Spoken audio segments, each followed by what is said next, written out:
m'indique également que tout le monde semble être arrivé à la formation.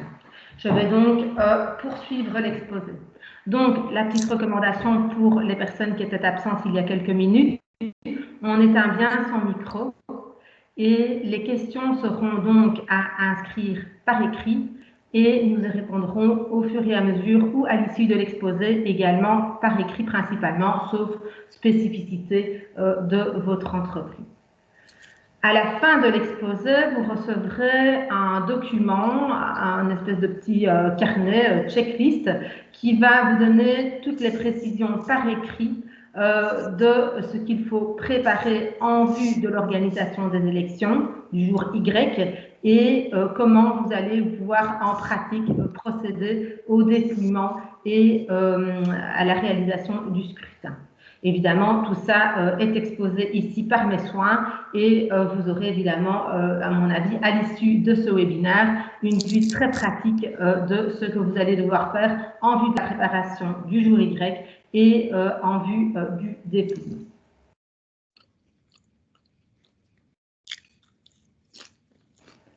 Voilà, de quoi allons-nous parler aujourd'hui?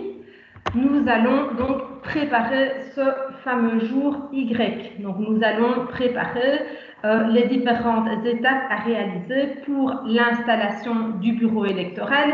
Bureau électoral qui est un petit peu chamboulé cette année avec ces fameuses mesures Corona.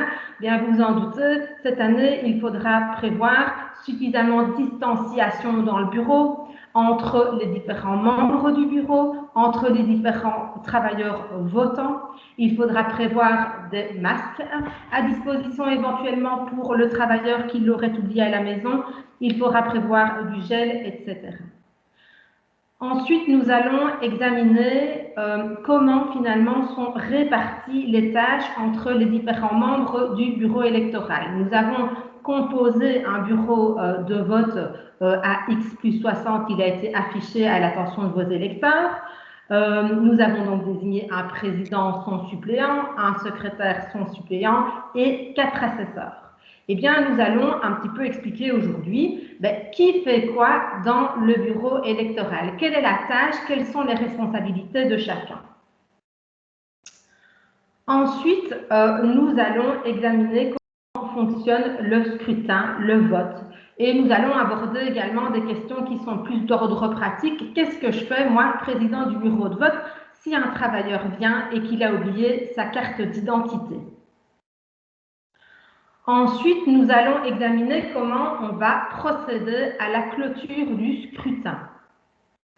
Enfin, nous allons examiner comment traiter les différents enveloppes de vote par correspondance qui vont arriver tout au cours des prochains jours et jusqu'à la clôture, à la fermeture du bureau de vote. Enfin, nous allons examiner comment procéder au dépouillement du scrutin, donc finalement, quelle est l'organisation qui gagne les élections, qui est élu, et nous allons voir comment, en pratique, rédiger le procès-verbal qu'il faudra ensuite afficher dans votre entreprise et charger sur la plateforme web du SPF Emploi. Nous allons voir comment vont être répartis les mandats entre les organisations syndicales vainqueurs et nous allons voir qui est élu. Nous allons les désigner et nous allons enfin vérifier quel est le traitement administratif post-dépouillement, post-élection. Voilà. La première partie de l'exposé est vraiment consacrée à la préparation, tout ce qu'on va faire avant ce fameux jour Y qui va déjà intervenir pour les premières entreprises début de semaine prochaine. Alors, ici, vous avez un petit tableau qui est vraiment super intéressant pour vous. C'est vraiment mon tableau en pratique. Si je suis en mesure de cocher toutes les cases, c'est que j'ai tout ce qu'il faut dans les armoires pour la préparation d'Y. Dans les armoires ou hors des armoires, notamment pour les tables et les chaises. Alors, évidemment, avant Y, on fait ça bien avant Y, on fait ça maintenant où on l'a déjà fait, on ne fait pas ça le matin des élections. On va s'assurer d'avoir le matériel à disposition. Évidemment, si vous ne l'avez pas suffisamment anticipé, vous risquez une perte de temps et devoir retarder l'heure d'ouverture du bureau. C'est jamais agréable ni pour les membres du bureau, ni pour les travailleurs qui se sont déplacés et qui attendent leur tour pour aller voter. Alors, on va prévoir des tables, je dirais aujourd'hui, et plus des grandes tables vu les mesures Corona. Hein. On va prévoir des petites tables suffisamment espacées d'au moins à 1,50 m afin de garantir la non-transmission du virus. Évidemment, les membres du bureau de vote, les témoins, les assesseurs, le président et le secrétaire ne restent pas debout pendant toute la tenue du bureau. Ils doivent avoir une table, une chaise pour pouvoir s'installer et procéder aux opérations. On va prévoir également une urne pour chacune des catégories et pour chacun des organes. Donc, votre entreprise, vous organisez des élections pour un CPPT avec un collège ouvrier et un collège employé, et que vous avez également des élections pour un conseil d'entreprise avec également un collège ouvrier et employé, vous aurez 4 urnes à prévoir. On va prévoir des isoloirs, il n'y a pas de nombre précis précisé par la loi. On va prévoir également les bulletins de vote qui ont été préparés à l'avance avec chaque bulletin reprenant les différentes organisations syndicales et les candidats présentés. On va s'assurer, et on vous a envoyé déjà à beaucoup le matériel adéquat, que chaque organisation syndicale, que chaque bulletin de vote, chaque bulletin de vote est d'une couleur différente. On va éviter d'utiliser les couleurs des organisations syndicales, donc on ne va pas prendre des bulletins de vote bleus, ni des bulletins de vote rouges, ni des bulletins de vote verts. On va prendre des couleurs tout à fait neutres, on pense au jaune, au parme, au brun, au gris. Ces couleurs n'ont aucune appartenance syndicale quelconque.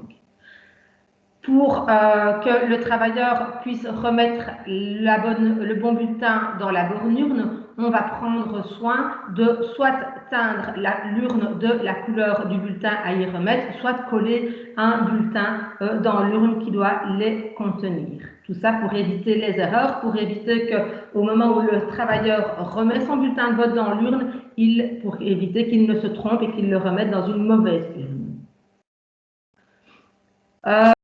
Prévoir également des tampons et de l'encre suffisante. Ceci, c'est pour authentifier le bulletin de vote. Le président va devoir tamponner le bulletin de vote à un endroit précis. Le tampon va devoir être apposé par le président pour chaque bulletin au même endroit. C'est chaque fois le président qui va devoir apposer ce tampon pour éviter qu'il y ait des disparités entre les bulletins de vote. Vous allez dire, si c'est chaque fois le président qui doit apposer le tampon, pourquoi est-ce qu'on en prévoit deux? Eh bien, parce que si jamais à un moment donné, il n'y a plus d'encre ou le tampon ne fonctionne plus, on ne perd pas de temps, on prend le tampon de remplacement. Tout ça peut vous sembler fort pratico-pratique, mais la préparation et l'attention préalable à tous ces éléments fort pratiques vous permettent un énorme gain de temps si vous l'avez bien préparé. Qu'est-ce que vous allez également prévoir avant ce jour Y? Vous allez prévoir d'imprimer 2 fois la liste électorale. Qu'est-ce que c'est la liste électorale? C'est la liste des personnes qui vont venir voter. Pourquoi est-ce qu'on l'imprime 2 fois? Parce qu'on va contrôler l'électeur une fois sur la première liste et une seconde personne va faire un double contrôle, il va vérifier une deuxième fois sur la deuxième liste et on va recocher. Voilà. On va prévoir également, des crayons. C'est important cette année, vu la crise sanitaire, de prévoir des crayons en nombre suffisant. On va être également attentif à nettoyer les crayons.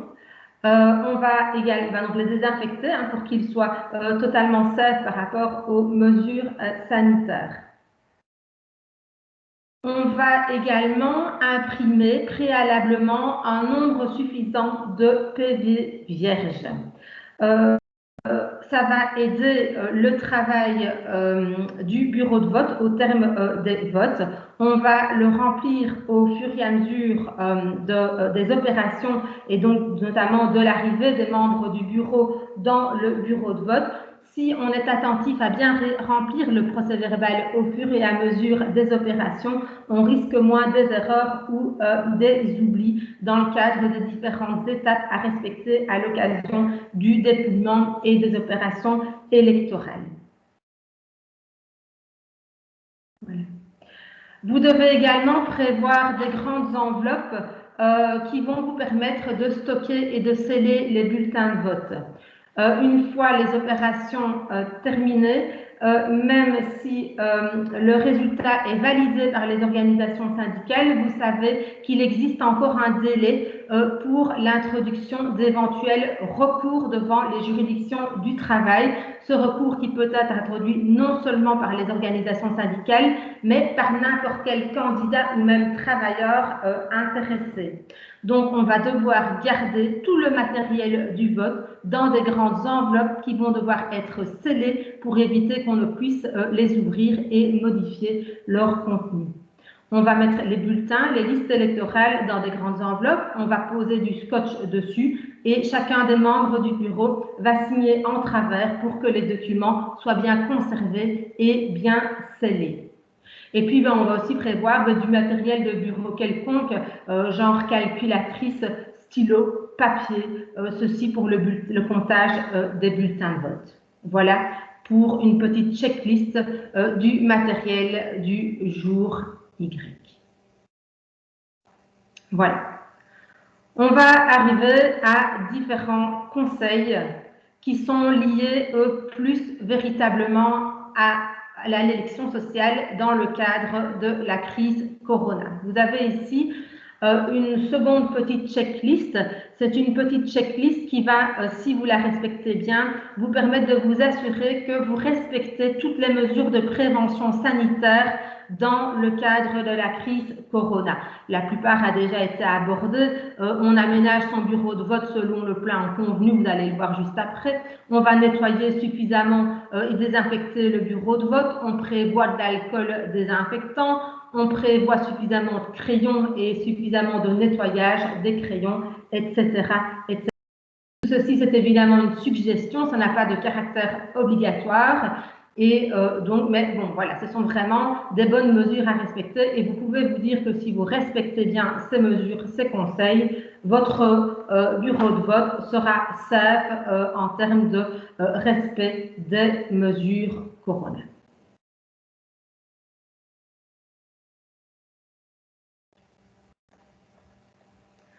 Voilà, nous arrivons donc au jour des élections. Donc, vous commencez vos élections à 10 h, c'est l'heure d'ouverture du bureau. Quelque temps avant, vos différents membres du bureau vont arriver pour conduire le bureau électoral. Donc, première étape de ce jour Y, l'installation du bureau électoral. La loi, dans le cadre de cette obligation pour l'employeur de prévoir l'installation du bureau électoral, ne dit pas grand-chose. La seule obligation qui est prévue dans la loi à ce propos, c'est de fournir toutes les facilités nécessaires pour le vote. C'est la seule obligation qui est contenue dans la loi par rapport aux obligations de l'employeur en termes d'installation d'un bureau électoral. Nous, on va vous conseiller évidemment d'aller plus loin dans cette recommandation. On va vous dire de prévoir un local évidemment suffisamment grand, surtout dans cette période Corona. Voilà, votre bureau est là, vous avez vos différentes tables, vos différentes chaises, vos isoloirs, vos urnes. Les différents membres du bureau vont arriver. Le président va arriver, il est présent, pas besoin du suppléant, il signe le PV, le suppléant qui s'était également présenté peut retourner travailler. Si le président est absent, évidemment, c'est son suppléant qui va le remplacer. Idem pour le secrétaire. L'assesseur, par contre, est manquant, eh bien, l'assesseur suppléant, ce n'est pas prévu par la loi, mais c'est le président qui va désigner un assesseur suppléant parmi les personnes, les travailleurs qui vont se présenter au bureau de vote pour venir voter. Dans le cadre de cette période Corona, nous vous conseillons d'un minimum prévoir cela à l'avance et de déjà, de manière informelle, en quelque sorte, désigner parmi vos travailleurs assesseurs suppléants qui se présenteront le jour du vote pour remplacer un éventuel assesseur nommé officiellement qui serait en quarantaine ou qui serait malheureusement malade. Voilà. On aura des témoins également qui auront été désignés par les organisations syndicales. La présence des témoins effectifs suffit évidemment s'ils sont là. On n'a pas, et ce n'est pas prévu que les suppléants soient également présents. Si un témoin n'est pas présent, ce n'est pas grave, le bureau de vote peut se tenir. Par contre, évidemment, si un membre du bureau est absent, président, secrétaire, 4 suppléants, le bureau n'est pas complet, le bureau de vote ne peut pas démarrer, le vote ne peut pas démarrer. Donc, voilà l'installation du bureau électoral. Ici, un petit exemple du procès verbal que vous allez donc devoir remplir et ensuite retourner au SPF Emploi. C'est le procès verbal qui reprend au final les résultats finaux des élections. Vous allez écrire l'UTE, le numéro du SPF, la date, les organes, etc. Et chaque membre du bureau va signer le procès verbal. Alors, ici, c'est un tableau qui reprend la répartition des tâches entre président, secrétaire et les 4 suppléants dans le bureau de vote. Ceci, c'est une proposition de tâche, ce n'est pas obligatoire. Vous pouvez faire comme vous avez l'habitude de faire si vous en avez l'habitude. Voilà, ici, c'est un conseil pour que ce soit fluide, pour que ce soit pratique. L'assesseur numéro 1, il va veiller à l'ordre du local. Il va toujours faire attention à ce qu'il n'y ait pas trop de monde dans le bureau électoral en même temps, surtout dans le cadre de la crise Corona. Il faut éviter une file dans le bureau, il vaut mieux que la file se fasse à l'extérieur. L'assesseur numéro 1 va gérer la circulation, l'ordre du bureau. Le secrétaire, eh bien, quand l'électeur va arriver dans le bureau, l'électeur va lui remettre la carte d'identité et sa convocation. Le secrétaire va faire un premier check et va pointer le nom de l'électeur sur la liste électorale numéro 1. On a vu qu'on en avait imprimé 2. Donc, on va checker et noter que cet électeur lambda est venu voter. L'assesseur numéro 2 va recevoir également la convocation et la carte d'identité. On fait un double check. On va également pointer l'électeur sur la seconde liste électorale. Le président, évidemment, il a le rôle le plus important dans le bureau de vote. L'électeur va se présenter devant le président. Il va lui remettre le bulletin de vote. Donc, le président remet le bulletin de vote à l'électeur. Conseiller que ce soit uniquement le président qui remette le bulletin de vote à l'électeur pour éviter qu'une personne en reçoive 2. Évidemment, tout ça pourrait fausser, tronquer le résultat des élections. Alors, pour rappel, si vous avez un collège électoral séparé, un électeur va recevoir un seul bulletin de vote. Donc, par exemple, vous avez un CPPT ouvrier employé, vous avez un collège ouvrier plus un collège employé, et donc le travailleur va recevoir un bulletin de vote pour les employés et un bulletin de vote ouvrier. Par contre, si c'est un collège électoral commun, eh bien, donc vous avez une élection CPPT ouvrier-employé. L'ouvrier va recevoir un bulletin ouvrier et employé, et l'employé va recevoir un bulletin ouvrier et employé.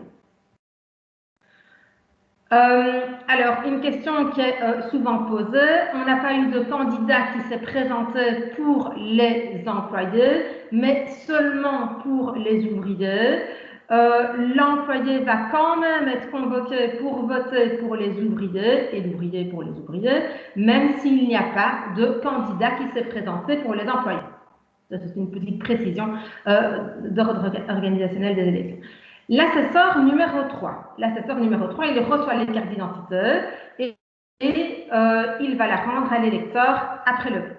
L'assesseur numéro 4, il va contrôler le moment où l'électeur vient rendre le bulletin de vote et veiller à ce qu'il ne se trompe pas d'urne. Donc c'est là que c'est important de bien avoir mis les couleurs du bulletin sur l'urne qui doit recueillir les bulletins.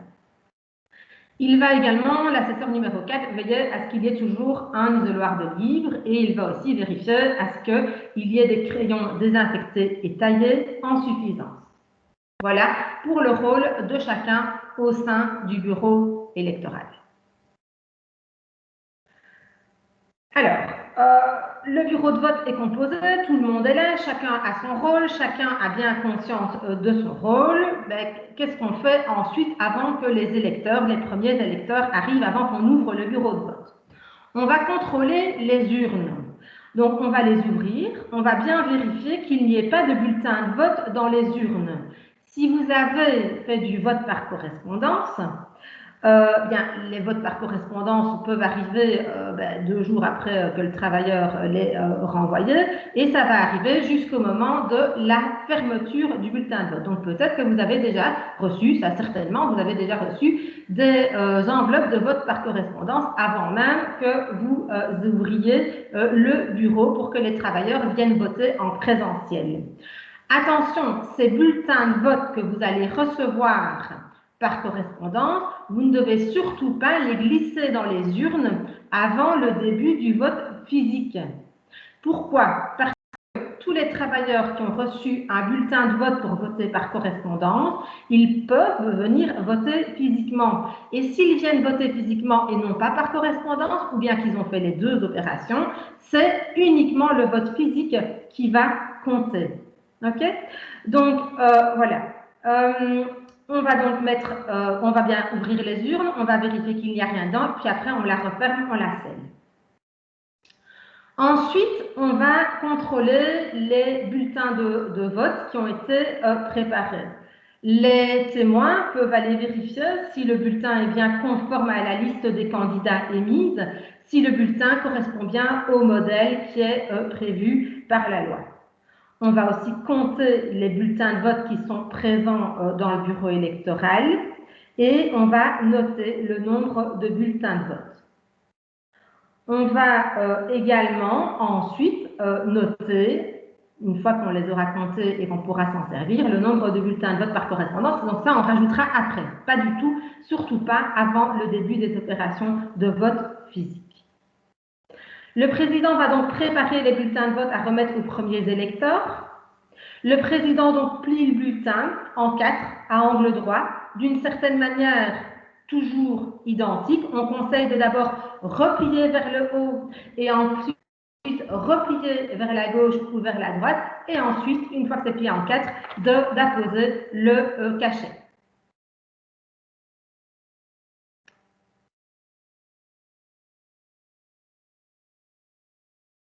Voilà. Alors, le président va donc mettre le cachet au verso du bulletin de vote avec la date des élections. Pardon. C'est important que ce soit toujours le président qui estampille et seulement lui, toujours de la même manière pour ne pas qu'un bulletin de vote soit reconnaissable parce qu'il a été estampillé ou plié par le secrétaire de gauche à droite et puis de haut en bas, alors que tous ceux qui ont été préparés par le président ont été faits de haut en bas et ensuite de gauche à droite. Le président aura préalablement, évidemment, estampillé et plié les bulletins de vote par correspondance de la même manière que celle qu'il va utiliser pour le vote physique. Voilà. Donc, on a donc nos urnes, tout le monde est là, on a contrôlé les urnes, nos premiers bulletins de vote sont prêts, ils sont pliés, ils sont estampillés. Le bureau de vote va donc pouvoir ouvrir. Il est 10 heures, il est temps, l'heure d'ouverture du bureau de vote est inscrite à la convocation à partir de 10 heures. C'était d'ailleurs à 10 heures qu'il était prévu sur X, sur l'affichage à X, d'ouvrir le bulletin de vote. On arrive donc aux opérations à proprement dit du vote des électeurs. Qui peut voter? Sont admis à voter uniquement les personnes qui sont inscrites sur la liste électorale. Donc, en X, vous avez fixé des listes électorales. Vous avez eu la possibilité, avec l'accord des organes de l'entreprise, l'accord unanime de radier certaines personnes qui seraient parties, des intérimaires, qui ne remplissent pas la seconde condition. Si vous n'avez pas radié ces personnes, si certaines personnes sont parties depuis 3, 4, 5 mois, mais toujours présentes sur la liste électorale puisqu'elles n'ont pas été radiées, ça ne compte pas. Si elles sont sur la liste électorale, elles peuvent voter. Si elles ne sont pas dessus, mais qu'il s'agit d'une erreur, elles ne peuvent pas voter. Voilà. Donc, seuls peuvent voter les travailleurs présents sur la liste électorale et non radiés. Vous verrez que sur votre liste électorale, les travailleurs qui ont été radiés, ils sont toujours présents mais barrés. Voilà. Donc, vous pourrez bien voir qui était présent à X et qui, depuis, a été radié parce qu'il a quitté l'entreprise ou il est intérimaire qui ne remplit pas la seconde condition. Les électeurs vont donc voter dans le bureau électoral qui est mentionné sur leur convocation. À X plus 80, vous avez envoyé les convocations et donc à ce moment-là, les travailleurs savent dans quel bureau ils doivent voter. Les membres du bureau de vote, les témoins, peuvent également aussi voter de la même façon que les travailleurs. On conseille de les faire voter en début de journée et s'ils ne sont pas membres du bureau dans lequel ils effectuent les opérations, eh bien, on devra suspendre les opérations de vote le temps de les laisser aller voter dans le bureau dans lequel ils sont convoqués. Attention, si vous suspendez les opérations de vote, il faut évidemment fermer le local. On doit toujours avoir quelqu'un qui va veiller à ce que ce soit bien fermé, à ce que les fenêtres soient bien fermées, à contrôler que personne ne rentre dans le local pour aller trafiquer les urnes et modifier des bulletins de vote. Ouais.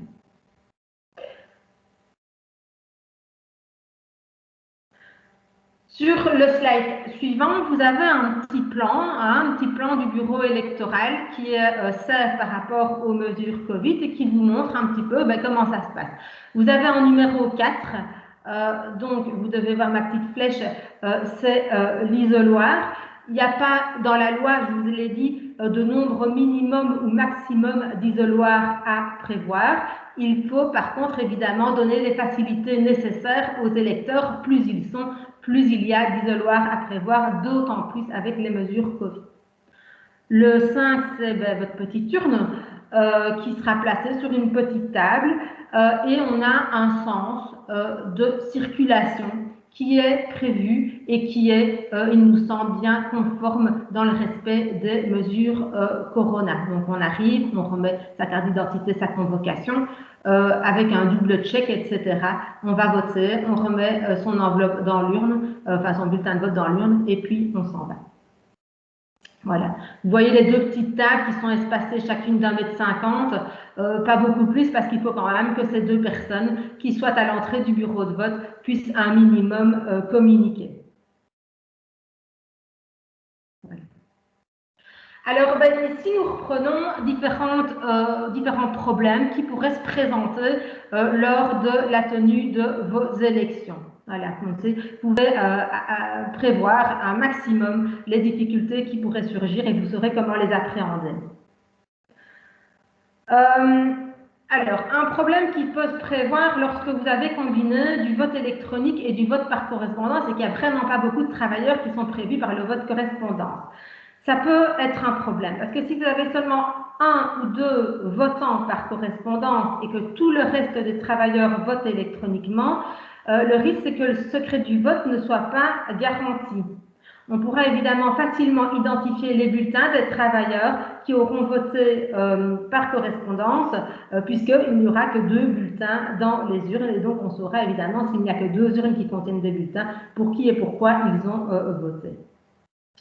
Alors, le SPF, pour contrer ce problème pratique, il conseille que les 10 premiers électeurs qui se présentent physiquement dans le bureau électoral ne votent pas électroniquement, mais votent papier dès le début des opérations. Et si on se rassure qu'il y aura suffisamment de votes papier dans les urnes et pas seulement les 2 personnes qui ont été convoquées pour voter par correspondance. Par exemple, vous pourriez demander aux membres du bureau de vote et aux témoins de voter de manière physique par écrit. Et donc déjà comme ça, vous aurez au moins 6 bulletins de vote dans les urnes, plus les témoins. Vous pourriez avoir facilement une dizaine de bulletins de vote qui viendraient compléter les 2 bulletins que vous avez reçus par correspondance. Si vous avez envoyé 400 votes par correspondance, évidemment, le risque est également inexistant.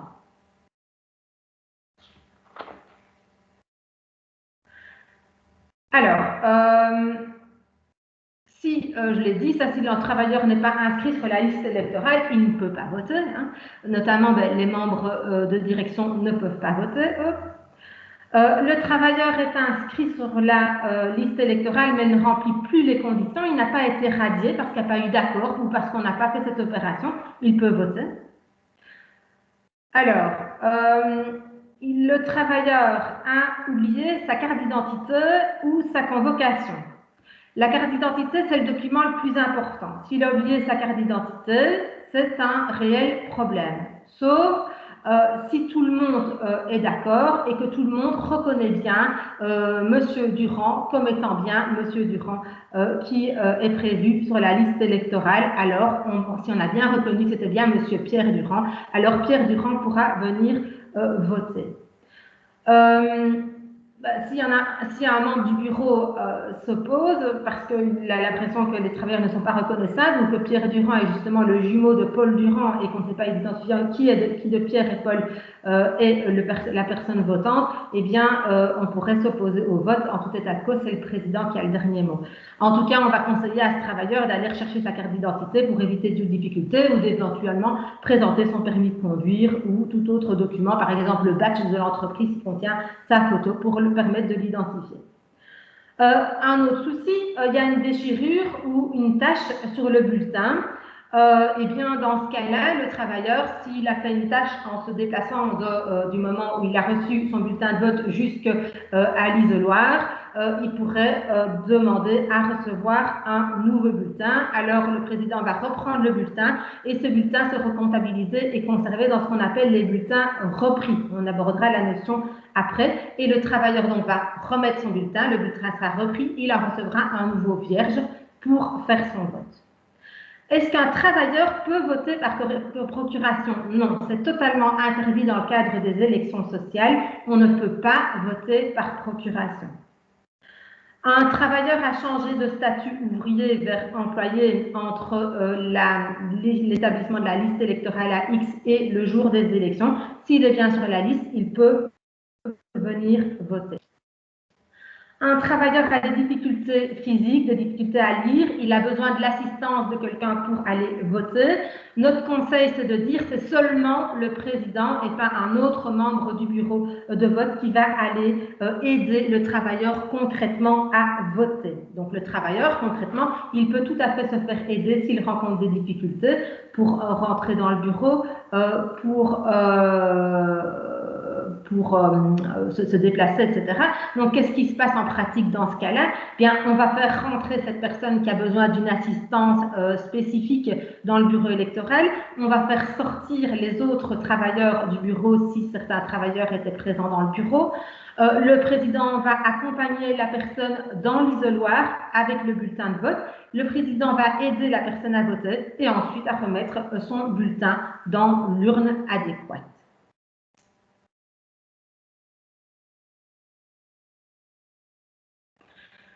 Nous arrivons donc à la clôture du scrutin. Donc, tous les travailleurs sont venus voter. Enfin, en tout cas, vous aviez prévu les élections de 10h à 13h. Il est 13h, on ferme le bureau de vote, même si tout le monde n'est pas venu voter. Le vote n'est pas obligatoire. Donc, on arrive à la clôture du scrutin. Est-ce que vous pouvez fermer le bureau plus tôt parce qu'il est 14h, non, j'avais dit 13h, il est midi, il n'y a plus personne et manifestement tout le monde est venu voter. Il reste 1 heure et vous savez bien qu'aucun électeur ne va se présenter. Non, vous ne pouvez pas fermer le bureau. Vous devez attendre 13h, l'heure indiquée pour les opérations de vote dans la convocation. Voilà. Est-ce que vous pouvez fermer plus tard le bureau? Ben non, officiellement non, vous ne pouvez pas, mais en pratique, qu'est-ce qui va se passer? Parce que imaginez qu'il y a un rush entre midi et 13 heures et que justement les 200 travailleurs se présentent entre midi et 13 heures pour venir voter alors qu'on en a eu 30 entre 10 heures et midi. Est-ce que vous allez dire il est midi, on ferme tout, plus personne ne rentre? Non, c'est pas tout à fait comme ça qu'on vous conseille de faire. On va vous conseiller d'aller voir un membre du bureau de vote, va sortir du bureau de vote, va aller vérifier à 13h, heure de fermeture du bureau, quel est le dernier travailleur qui est arrivé à 13h dans la file pour venir voter. Ah, c'est Monsieur Paul Durand. Monsieur Paul Durand, vous êtes les derniers qui pourra venir voter. Ceux qui arrivent après M. Paul Durand, donc au-delà de 13 heures, donc 13h01, ne seront plus admis à voter. Donc on ferme la file, c'est fini, c'est un petit peu comme au supermarché. Voilà. Alors, avant de remplir la deuxième feuille du PV, il va falloir traiter les votes par correspondance. J'y arrive. Bon. Vous avez donc un certain nombre de travailleurs qui ont reçu une convocation électorale pour venir, pour voter par correspondance et non pas par vote papier. Donc, on va remplir la seconde feuille du procès verbal. À la fin des opérations électorales, quand vous aurez clôturé et fermé le bureau, donc il sera 13h01, alors vous allez seulement traiter les votes par correspondance. Il ne faut pas les inclure avant dans les urnes, puisque je vous ai dit, des personnes qui sont convoquées pour voter par correspondance peuvent venir voter, et c'est donc physiquement, et c'est donc ce bulletin de vote qui compte. Je fais une mini-interruption pour m'assurer que tout le monde entend toujours bien la présentation et qu'il n'y a pas de problème technique. Tout va bien. Ok, parfait. Tout va bien. De temps en temps, je vois un Skype d'un collègue, mais comme je ne vois pas ce qui est marqué dedans, je voulais m'assurer que tout était ok, en ordre pour vous. Parfait. Donc, je continue avec le traitement des votes par correspondance. Le président, qui aura reçu donc à son attention toutes les enveloppes de vote par correspondance, va remettre aux membres du bureau ces enveloppes non ouvertes qui ont été reçues à l'adresse de l'entreprise. Donc, il en a peut-être reçu le jour Y jusqu'à 13h, hein, pas au-delà, ou avant, hein, donc le Y-1, Y-2, Y-3, etc. Donc voilà, on a dit si le bureau de vote ferme le 18 du 11, eh bien, on ne pourra pas recevoir les enveloppes reçues le 18 du 11 à 14h, le 19, etc. Je fais quand même une petite parenthèse, parce que vous allez me dire, attention, chez nous, on a prévu de reporter le dépouillement. Vous allez me dire que c'est pas valable. Si, évidemment, c'est valable. On a eu beaucoup de chamboulements dans l'organisation de nos élections ici ces derniers jours, hein, et la dernière décision des partenaires sociaux a été de nous dire, eh bien, nous maintenons, contre toute attente pour certains, l'organisation des élections sociales 2020 aux dates qui ont été prévues au mois de novembre, mais nous nous rendons bien compte, nous partenaires sociaux, que vous rencontrez les pires difficultés pour l'organisation pratique de ces élections dans le respect des règles sanitaires. Et donc, nous avons prévu, nous partenaires sociaux, que vous alliez pouvoir, ça a été traduit dans un texte réglementaire évidemment, vous alliez pouvoir faire voter massivement vos travailleurs par correspondance. Donc, c'était plus seulement dans les conditions qui étaient prévues limitativement par la loi, suspension de longue durée du contrat de travail, dispersion des postes de travail. Les partenaires sociaux ont recommandé au ministre de prévoir et donc de permettre aux entreprises de prévoir le vote par correspondance pour tout le monde indistinctement si l'employeur souhaite procéder de la sorte. Ça, c'est une première chose, et donc ça devait être décidé avant X plus 80, mais je pense que chacun a fait comme bon lui semblait, en tout cas pris toutes ses dispositions à ce sujet. Et il y avait une deuxième modification par rapport à ce qui se passe tous les 4 ans dans les élections sociales habituellement, c'est que le vote par correspondance, on a dit on reçoit les votes par correspondance non pas seulement jusque, par exemple, Y 18 novembre 13h, mais vous pouvez aller jusqu'à recevoir les votes par correspondance jusqu'à Y plus 5. Donc cette année, vous pourrez recevoir, si ça a été convenu avec les organisations syndicales qui ont présenté des candidats, si un accord a été trouvé ensemble, vous pouvez recevoir les votes par correspondance jusqu'à maximum Y plus 5. Hein, c'était la petite parenthèse par rapport à Y 18 du 11 midi, on arrête tout, non, ça peut aller jusqu'à plus 5. Donc voilà. Donc, le président, donc, il a remis toutes ces enveloppes aux membres du bureau. Le secrétaire, ensuite, c'est l'étape 2, il va regarder avec les assesseurs sur la liste électorale le nom de l'électeur repris au dos de l'enveloppe. Si les électeurs ont déjà voté physiquement, eh bien, ces enveloppes, elles seront écartées. Si l'enveloppe provient d'une personne qui n'a pas voté physiquement, le président va ouvrir l'enveloppe extérieure, il va la placer dans l'urne adéquate, il va donc passer dans l'urne adéquate l'enveloppe intérieure, c'est-à-dire l'enveloppe blanche avec le bulletin dedans. Le président ne peut pas ouvrir cette enveloppe blanche, il va juste mettre les bons bulletins dans les bonnes urnes. Voilà. Il saura dans quelle urne, puisqu'il n'aura pas le bulletin de couleur, mais il aura l'enveloppe qui aura été insérée dans l'enveloppe qui dit à l'attention du président du bureau de vote du CE ouvrier, par exemple. Donc il sait bien, ben voilà, ça contient une enveloppe blanche qui contient un bulletin de vote pour l'élection du CE ouvrier. Je peux la glisser dans l'urne adéquate. Voilà. Alors, quatrième étape.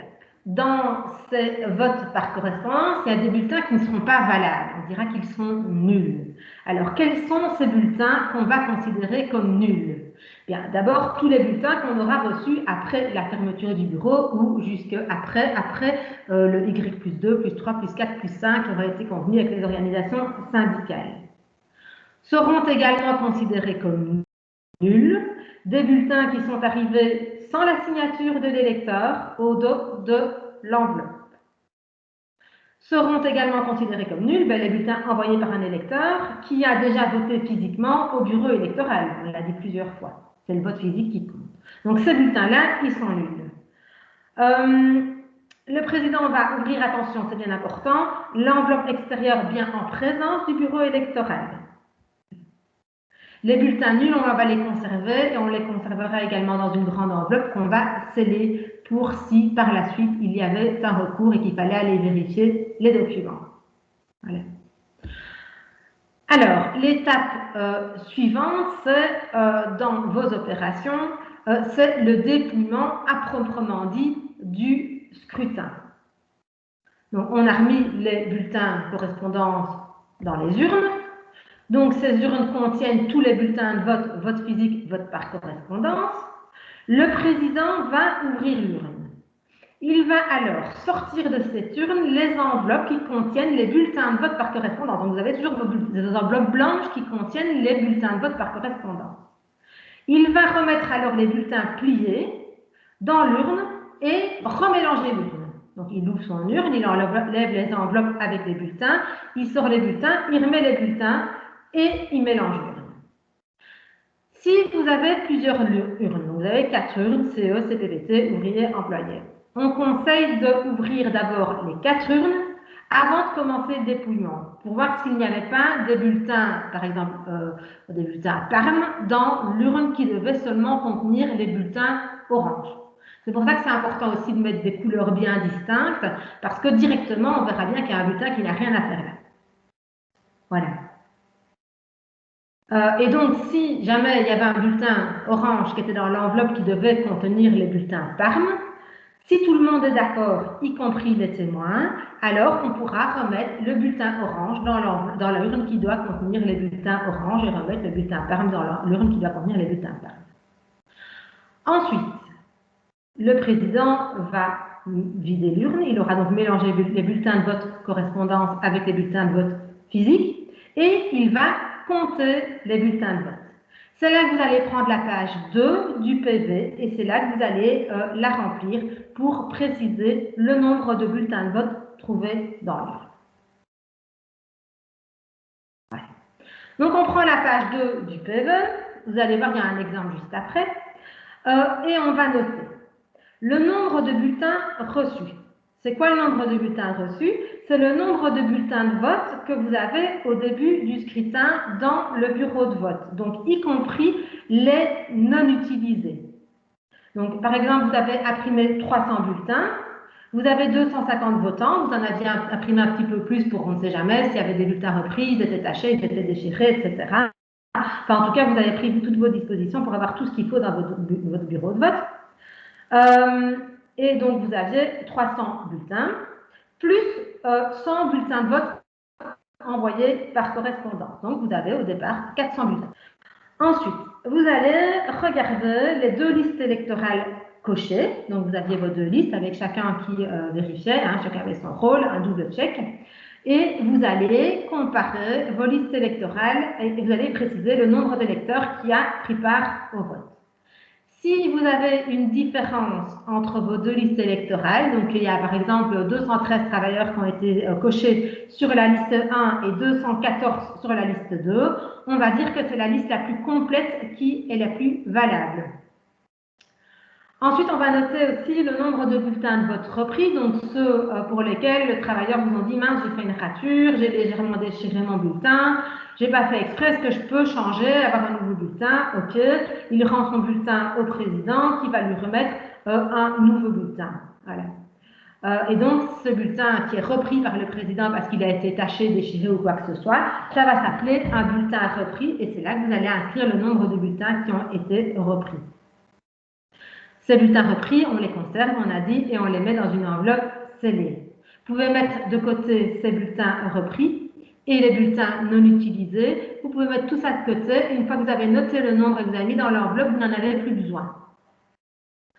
Ensuite, vous allez noter aussi le nombre de bulletins de vote non utilisés. Donc, c'est le surplus de bulletins. On avait dit, vous en avez imprimé 300, vous n'en avez pas utilisé 200.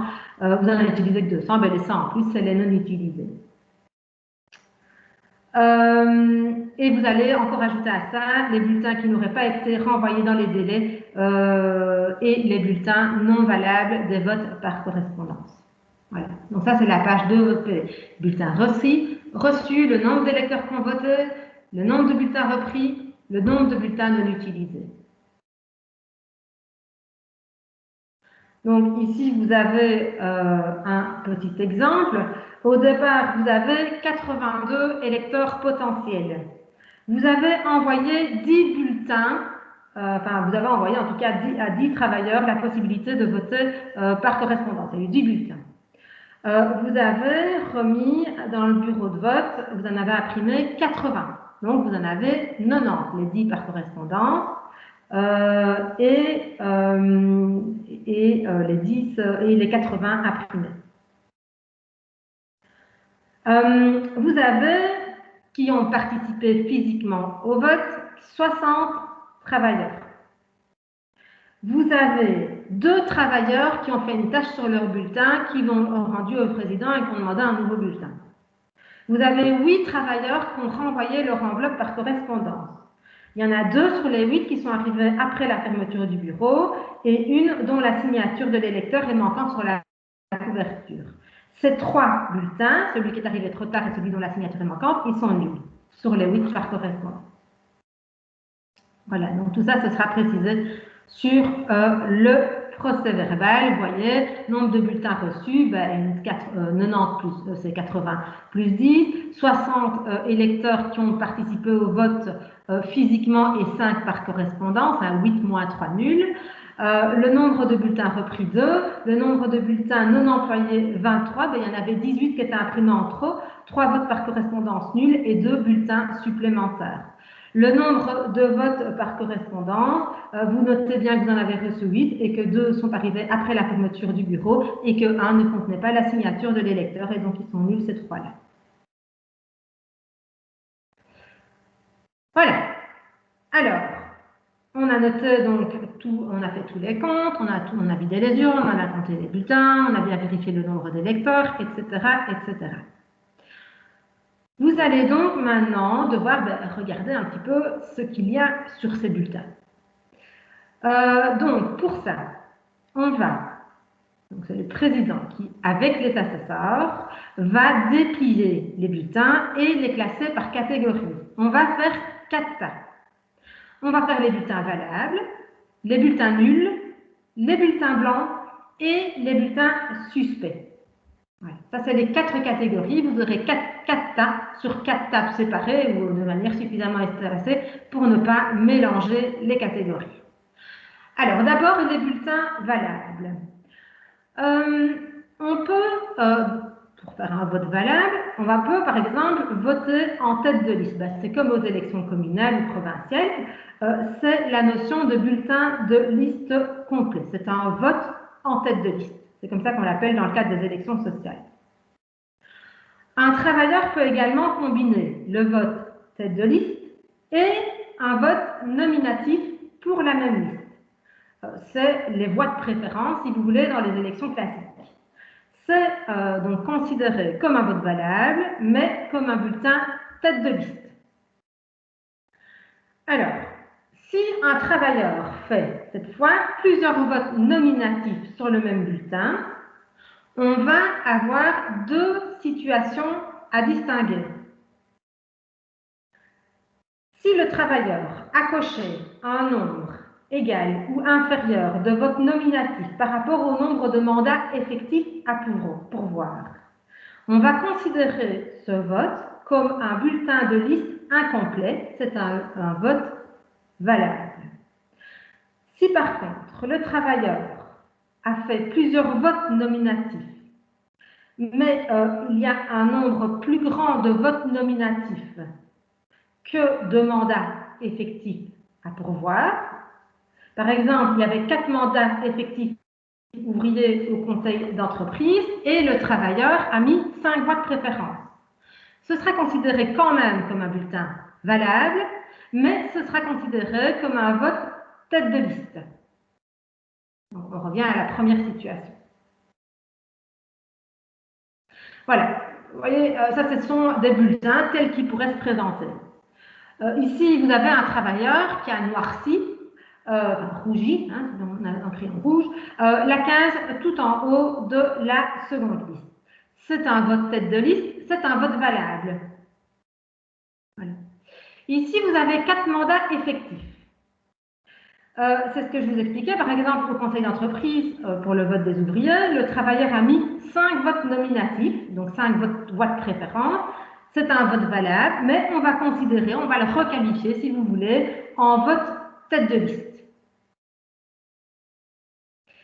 Ici, vous avez une personne qui a voté non seulement tête de liste, mais aussi qui a mis des voix de préférence.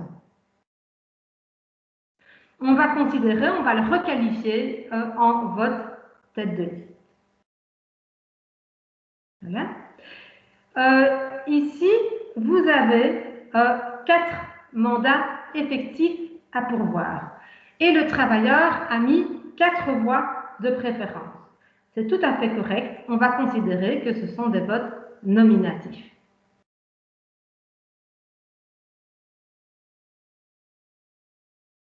Alors, on a parlé des votes valables. On va aborder maintenant la notion de bulletin de vote nul. Alors, qu'est-ce que c'est un bulletin nul non valable?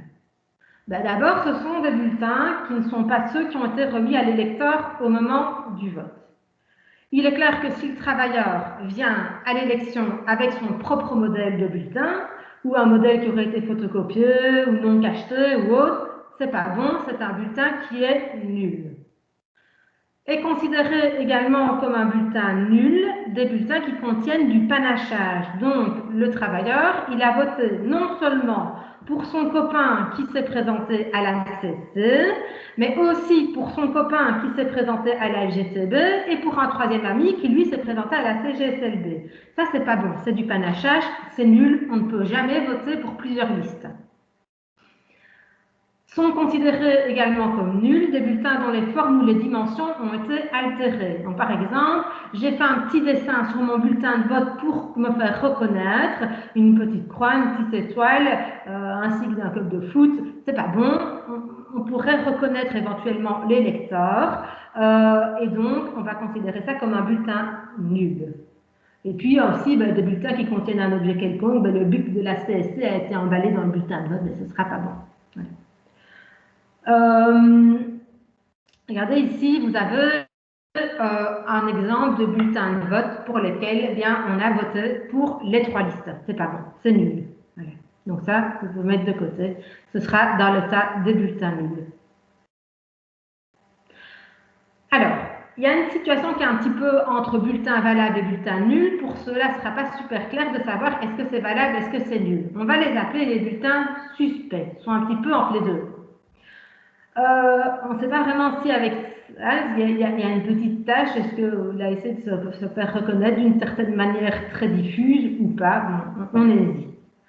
Nous, on vous conseille de mettre tous ces bulletins que vous considérez comme suspects, donc pour lesquels vous avez une hésitation, de les mettre ensemble et de les traiter ensemble. Parce que si au moment où vous les traitez, vous remarquez que tous les bulletins un petit peu suspects d'une même liste ont le même signe distinctif, bien là on pourra se dire clairement qu'il y a eu une volonté des travailleurs qui ont mis ce signe apparemment distinctif, mais pour lequel ce n'était pas super clair a priori, de se faire reconnaître. Voilà. Et donc là, ce sera plus facile de d'emblée se dire, en les traitant tous, enfin, en regardant chaque fois ce même signe distinctif sur les différents bulletins qui est un petit peu limite, on aura plus facile de se dire, clairement c'est limite, c'est pas seulement suspect, c'est nul. Voilà. Au final, c'est le président qui a le dernier mot pour considérer qu'un bulletin est valable ou il est nul. Donc le président va au final parapher les bulletins qu'il considère lui suspects. Les témoins pourront faire une remarque éventuellement au procès verbal en disant bien, voilà, on a considéré qu'il y avait 3 bulletins suspects, nous on les considérait suspects et le président les a considérés comme nuls pour telle raison, mais au final c'est le président qui va dire soit c'est valable, soit c'est nul. À la fin, il n'y a plus de bulletins suspects. Voilà, le président va aussi parapher les bulletins nuls, va parapher les bulletins suspects, et donc tout ça on va mettre de côté. Enfin, les bulletins suspects, ils vont retourner dans leur tas valable ou nul, mais en tout cas le président, va parapher les bulletins qu'il considère au final comme nuls. Voilà. On avait notre premier tas qui contenait tous les bulletins valables. Les nuls, on n'en a plus besoin, ils sont mis de côté. On va devoir, de ce tas de bulletins valables, faire 2 tas. On va avoir un premier tas, les votes tête de liste, et un deuxième tas, les votes nominatifs, c'est-à-dire les bulletins de vote incomplets. Ensuite, c'est l'étape 6, on va compter les bulletins et remplir les pages 3 et 4 du procès verbal, on verra après.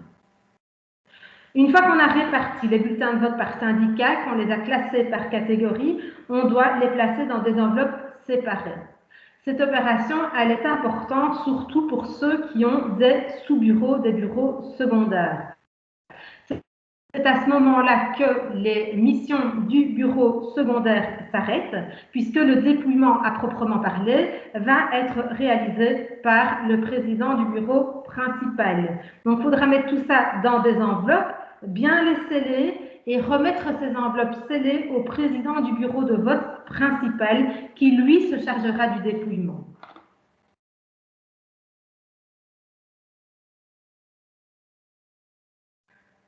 Voilà. Un exemple au niveau du dépouillement du scrutin, on a repris le même exemple que celui qu'on vous a exposé préalablement. Vous avez donc 82 électeurs, 10 travailleurs ont voté par correspondance, 80 bulletins ont été imprimés, 60 électeurs ont voté physiquement et 5 votes par correspondance sont considérés comme valables. Vous avez donc 65 bulletins de vote valables à classer.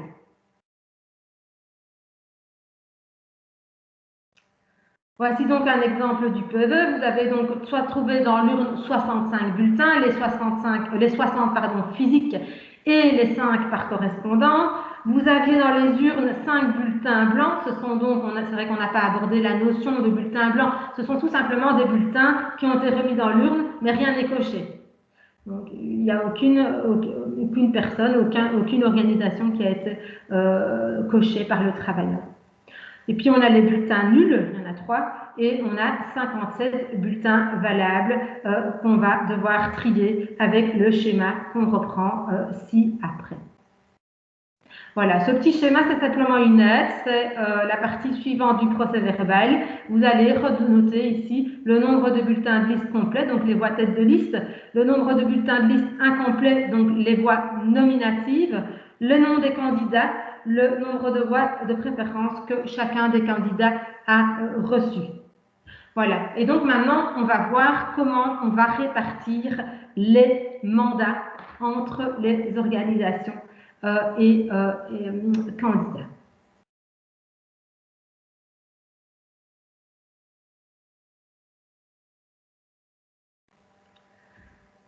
Voilà, donc on en arrive au cœur des opérations du vote et du dépouillement. On va donc ici désigner les candidats élus et identifier les candidats non élus.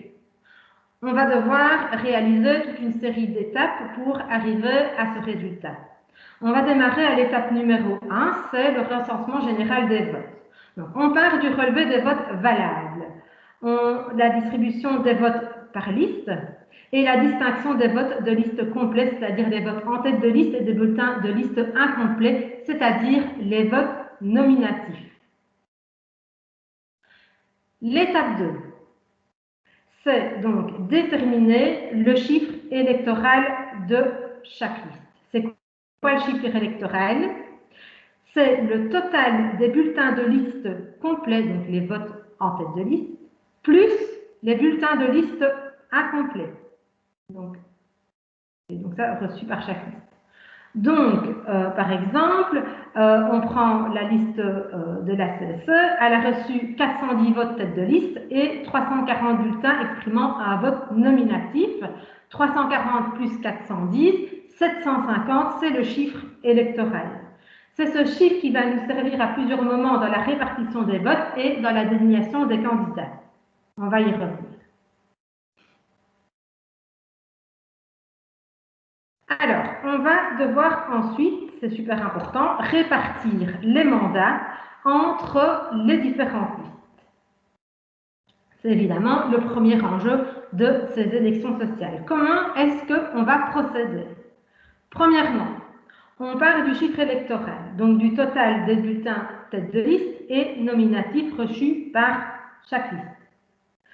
Le chiffre électoral de chaque liste va être divisé successivement par 1, 2, 3, 4 et ainsi de suite, le nombre de fois nécessaire, et on obtient chaque fois un quotient, un résultat de division. Ce quotient qui doit être arrondi à 2 décimales.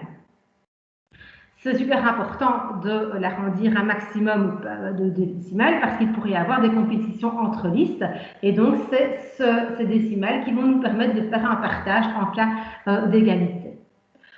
Ensuite, on aura les quotients de toutes ces divisions qui sont identifiées. Je vais vous montrer un petit tableau après, hein, ça sera beaucoup plus parlant.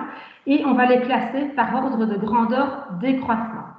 On prend donc les quotients de toutes les listes et on regarde quels sont les quotients les plus élevés.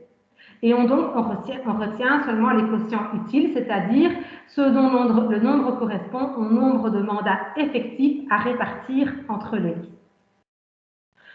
Donc, chaque liste va recevoir un nombre de mandats correspondant au nombre de quotients de sa liste qui est au moins égal au dernier quotient utile. Donc les décimales vont départager les mandats entre les listes, mais il peut encore arriver que des quotients soient tout à fait égaux, malgré les décimales. Alors dans ce cas, la liste qui aura le chiffre électoral le plus élevé entre les deux qui ont le même quotient électoral va, elle, recevoir le mandat. Il pourrait encore arriver, en cas d'égalité vraiment parfaite, que le chiffre électoral soit équivalent. Alors, dans ce cas, on va procéder à une attribution fictive du mandat dans les deux listes concernées et on va regarder quel est celui des deux candidats soi-disant élus qui a obtenu le plus grand nombre de suffrages nominatifs. Et donc, c'est cette liste qui recevra le mandat. Et si encore c'est égal, eh bien, c'est l'ancienneté qui va jouer. Bon, ça vous semble évidemment, je m'en doute, un petit peu complexe quand je vous l'explique comme ça par mots. Soyez rassurés, nous avons tous accès et principalement vos gestionnaires d'élections sociales de chez Securex, nous avons tous accès à l'outil fourni par Agoria, c'est le tool XY, et tous ces chiffres que nous allons retrouver en comptant nos bulletins, etc., nous allons pouvoir les encoder dans notre tool XY Agoria, et c'est ce tool qui va s'occuper de faire ces calculs un petit peu fastidieux que je vous explique. Mais pourquoi est-ce que vous allez me dire, pourquoi est-ce que vous nous expliquez alors tous ces calculs un petit peu fastidieux qui doivent certainement un petit peu faire mal à la tête après la pause du déjeuner? Eh bien parce qu'il se pourrait que, soit, je ne vous le souhaite pas, qu'il y ait un problème informatique qui bloque toutes les opérations de dépouillement, mais non seulement ça, mais il pourrait tout simplement arriver que des témoins, des candidats, des membres du bureau mettent en doute les résultats ou ne comprennent pas tout simplement les résultats. Et donc, ce serait intéressant à ce moment de pouvoir leur expliquer comment ça fonctionne, quel est le calcul qui est fait par l'outil XY et leur montrer qu'en faisant le calcul de manière manuelle, on arrive finalement au même résultat que celui qui est sorti de cette petite machine magique qui est le tool Agoria. Voilà. Voilà pour vous expliquer la répartition des mandats, mais évidemment un exemple illustré est toujours beaucoup plus parlant que mon expression orale. Voici donc une illustration dans une situation où vous avez 9 mandats à attribuer. Alors ici, on a 3 listes qui ont chacune un certain nombre de bulletins de liste complets et un certain nombre de listes de bulletins incomplets. Donc, on a donc un chiffre électoral de 750 pour la liste 1, 400 pour la liste 2 et 350 pour la liste 3. Après, donc c'était la seconde étape dans mon exposé oral, on procède à la division de chacun de ces chiffres successivement par 1, 2, 3, etc. C'est donc la colonne de gauche ici. Puis vous constatez quels sont les quotients auxquels nous sommes parvenus et les numéros en gras 1, 2, 3, 4, ici 1, 2, 3, 4, etc. jusqu'à 9. Dans notre exemple, on est allé jusqu'à 9 parce qu'il y a 9 mandats attribués. Eh bien, ces chiffres en gras correspondent aux quotients utiles. Donc, les 9 quotients les plus élevés sont les 9 qui vont déterminer les 9 mandats attribués. Et donc, on peut constater que la liste 1 a 5 quotients utiles, par exemple, et donc 5 mandats par la force des choses. La liste 2 en a 2 et la liste 3 en a 3. La liste 3 en a 2. Voilà. Ici, on a de la chance, il n'y a pas de quotient équivalent et on ne doit pas commencer à faire des comptes d'apothicaire pour aller départager avec des décimales, avec de l'ancienneté, avec un rajout d'un mandat, etc. Voilà. Alors, ici, vous allez avoir l'exposé de l'étape qui va vous permettre de désigner qui est élu. Donc, on va pouvoir répartir les mandats entre les élus.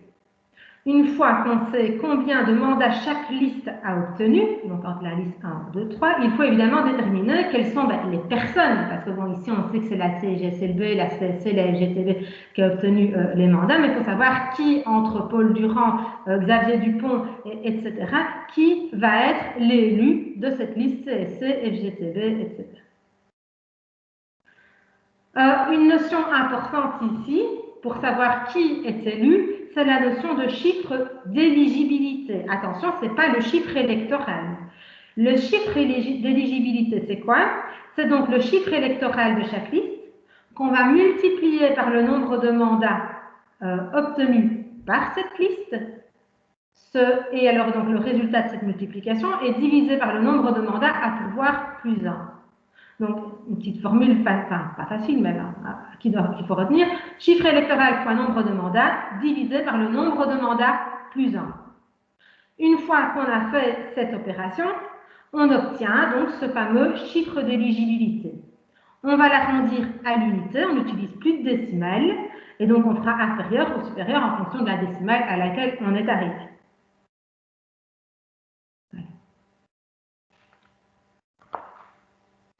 Alors, de nouveau, un exemple plus parlant que mon exposé oral, un exemple de calcul du chiffre d'éligibilité.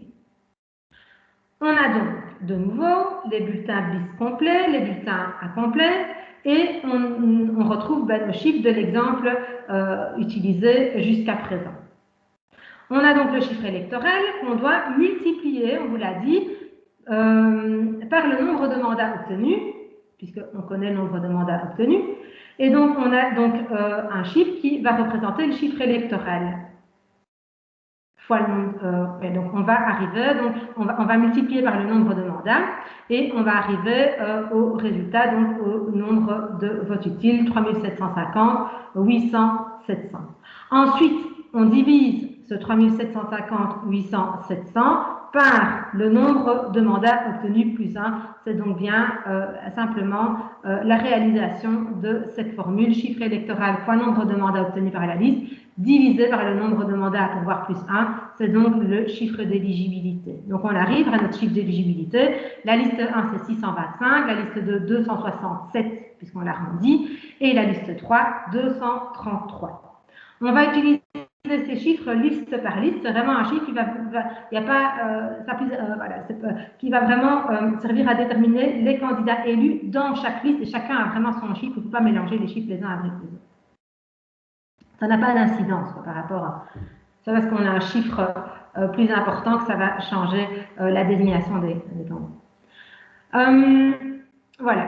On va donc maintenant, avec l'opération suivante qui est reprise ici, pouvoir déterminer qui de Michel, Joseph, va finalement être élu. Voilà. Alors, c'est donc l'opération de désignation des élus effectifs. Si le nombre de sièges qui a été obtenu par la liste est supérieur ou égal au nombre de candidats, ben ça c'est facile. Tous les candidats sont élus et tous les candidats sont des élus effectifs. Je vous souhaite que ce soit aussi facile, mais malheureusement, ce n'est pas toujours aussi facile. Il se pourrait évidemment, et c'est dans la plupart des situations que la situation est telle, que le nombre de mandats effectifs obtenus par la liste est inférieur au nombre de candidats. Donc évidemment, tous ces candidats, puisqu'ils sont plus candidats que de mandats, ne seront pas élus, ou en tout cas, il faudra les départager entre les candidats, les élus effectifs et les élus suppléants. Voilà, donc ce que nous faisons à ce stade ici, c'est déterminer les élus effectifs. C'est la première phase. Donc, quels sont les critères finalement qui vont nous permettre d'attribuer les mandats dans la liste? Le critère principal, le critère numéro 1, celui qui a le plus de poids, évidemment, c'est d'attribuer, enfin c'est la première étape en quelque sorte, le mandat au candidat qui va atteindre le chiffre d'éligibilité, donc ce fameux chiffre qu'on a vu dans nos exemples 625, 267 et 233. Donc je vais vous montrer comment est-ce qu'on atteint ce chiffre d'éligibilité. Donc, je vais d'abord vous expliquer les principes avant de reprendre un exemple chiffré. Donc, les candidats qui atteignent le chiffre d'éligibilité sont élus. Et puis, après avoir élu ces candidats qui atteignent le chiffre, on va vérifier s'il reste des mandats à attribuer dans la liste à des personnes qui n'ont pas atteint le chiffre d'éligibilité. On va les attribuer aux personnes qui ont obtenu le plus de voix nominatives. Si 2 personnes ont reçu le nombre équivalent de voix nominatives, on va privilégier la personne qui était au-dessus dans l'ordre de présentation des candidats. C'est là que vous comprenez que l'ordre de présentation des candidats dans la liste est évidemment important pour avoir plus on est haut dans la liste, plus on a de chances d'être élu. Alors, on revient donc à notre notion de chiffre d'éligibilité. On va donc déterminer pour chaque candidat le nombre de votes dont il a bénéficié. On va prendre donc les votes nominatifs et les votes en tête de liste à attribuer. Donc, vous avez vu que pour chaque liste, on peut avoir un certain nombre de votes en tête de liste. Et c'est donc ici que ces votes en tête de liste vont servir à déterminer les candidats élus. On avait déjà vérifié avec ces votes qui gagnait les mandats, quelles listes gagnaient les mandats, mais maintenant, ils vont nous servir à déterminer qui est élu dans ces listes. Les votes en tête de liste à attribuer, c'est donc le nombre de bulletins de liste complets de la liste fois le nombre de mandats obtenus. Donc, on fait cette multiplication pour obtenir un chiffre fictif. Et donc, ce nombre de votes de tête de liste va être distribué d'une certaine manière aux personnes qui figurent sur la liste. La distribution va se faire dans l'ordre de présentation des candidats. Donc, on donne d'abord ses votes en tête de liste au premier candidat présenté sur la liste. Et s'il n'atteint pas encore le chiffre d'éligibilité, on lui attribue sur ce quota qui reste le nombre de votes de liste nécessaires pour atteindre le chiffre d'éligibilité. Et s'il reste encore des voix attribuées, ben, on va l'écouler jusqu'à ce qu'on ait épuisé tous les votes en tête de liste. Voilà. De nouveau, un petit exemple chiffré et toujours plus parlant. Voilà. Donc vous avez dépouillé tous vos bulletins. Vous avez noté que Anne a 64 suffrages nominatifs, Pierre 70, Muriel 13, etc. Bon. Comment est-ce que vous allez pouvoir dépatouiller ces chiffres et attribuer les mandats à ces candidats? Qui va prévaloir sur qui? C'est vraiment ça que vous allez devoir faire. Enfin, non, c'est Agoria qui va vous aider à le faire avec son tool, mais c'est donc ces calculs qu'il va falloir opérer. Donc, on a dit pour la liste 1, hein, donc on était à la liste 1, il y avait 200 le chiffre d'éligibilité. On avait donc un chiffre d'éligibilité, c'est la liste 2, pardon, à atteindre. Donc, un chiffre d'éligibilité de 267. C'est ce chiffre qu'il faut atteindre pour être élu.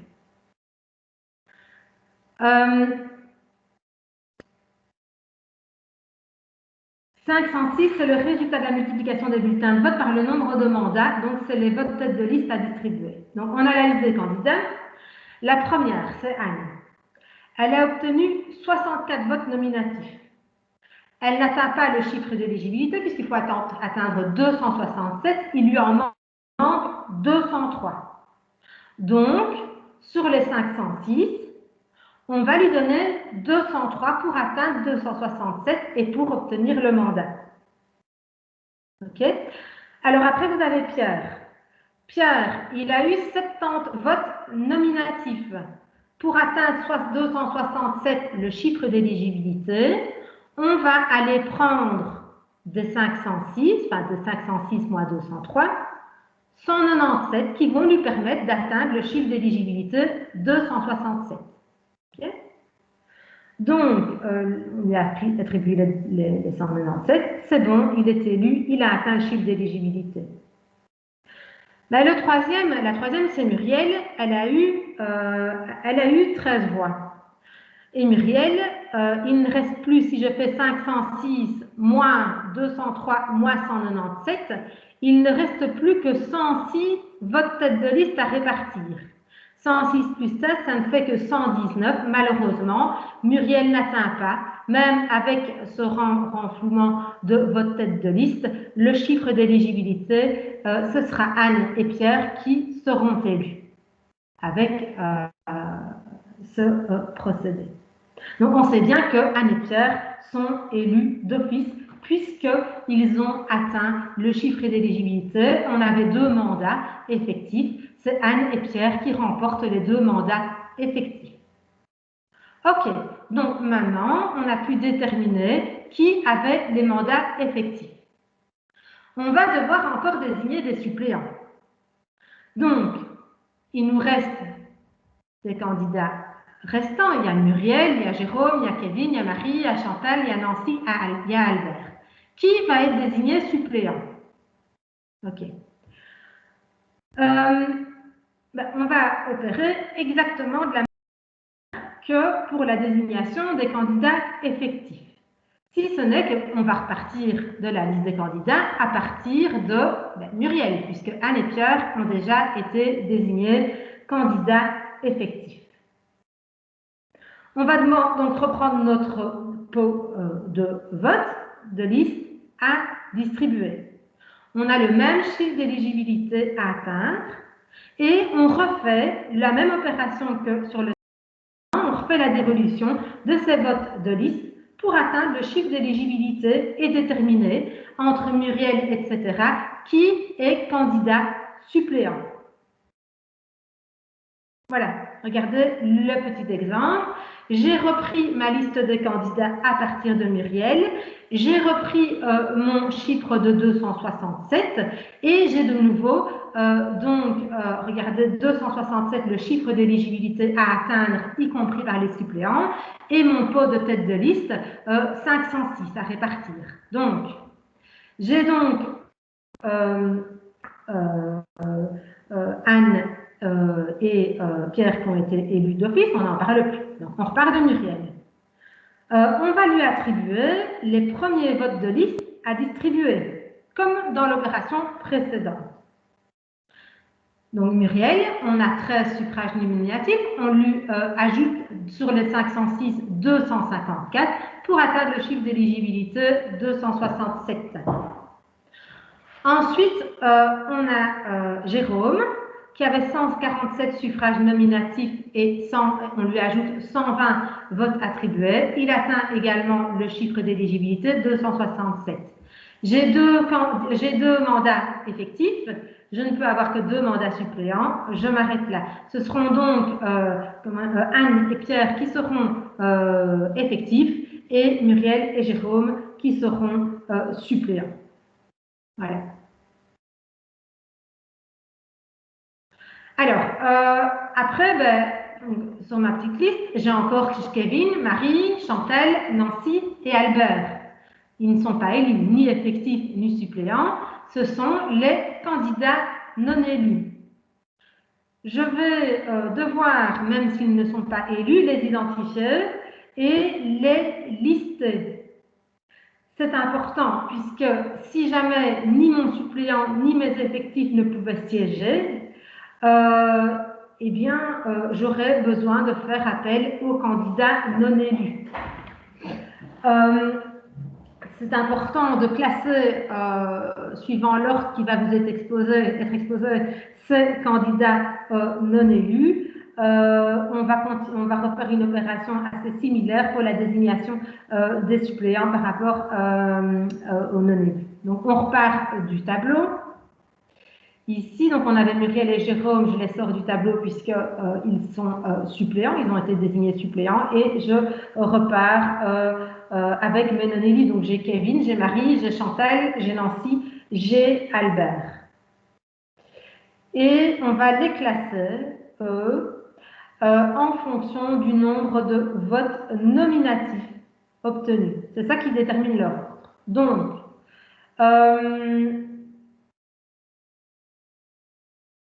on va avoir Kevin, parce que lui, il a en quelque sorte, c'est vrai, vous allez me dire, il n'a que 35. Oui, mais on lui a quand même attribué, sur les 506 qui restaient, on lui a attribué les 132 votes qui restait du pot commun. Donc lui, c'est pas 35 que vous prenez en considération, mais c'est 167.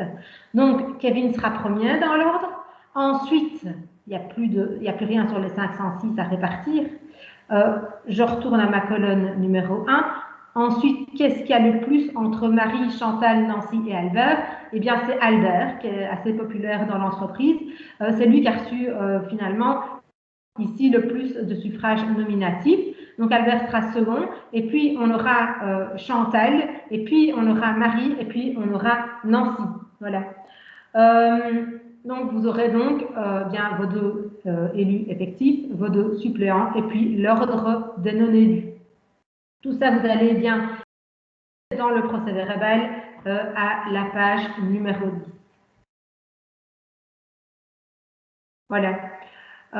Donc, ça, c'est l'explication, l'illustration du classement des candidats non élus. Kevin, qui avait 35 plus 132, qui arrivait à 167, et puis venait Albert, et puis venait Chantal, Marie, et puis Nancy. Et donc, c'est ainsi que vous allez l'expliquer sur la page 10 du PV. Ici, vous avez donc une illustration de la page 11 du procès-verbal.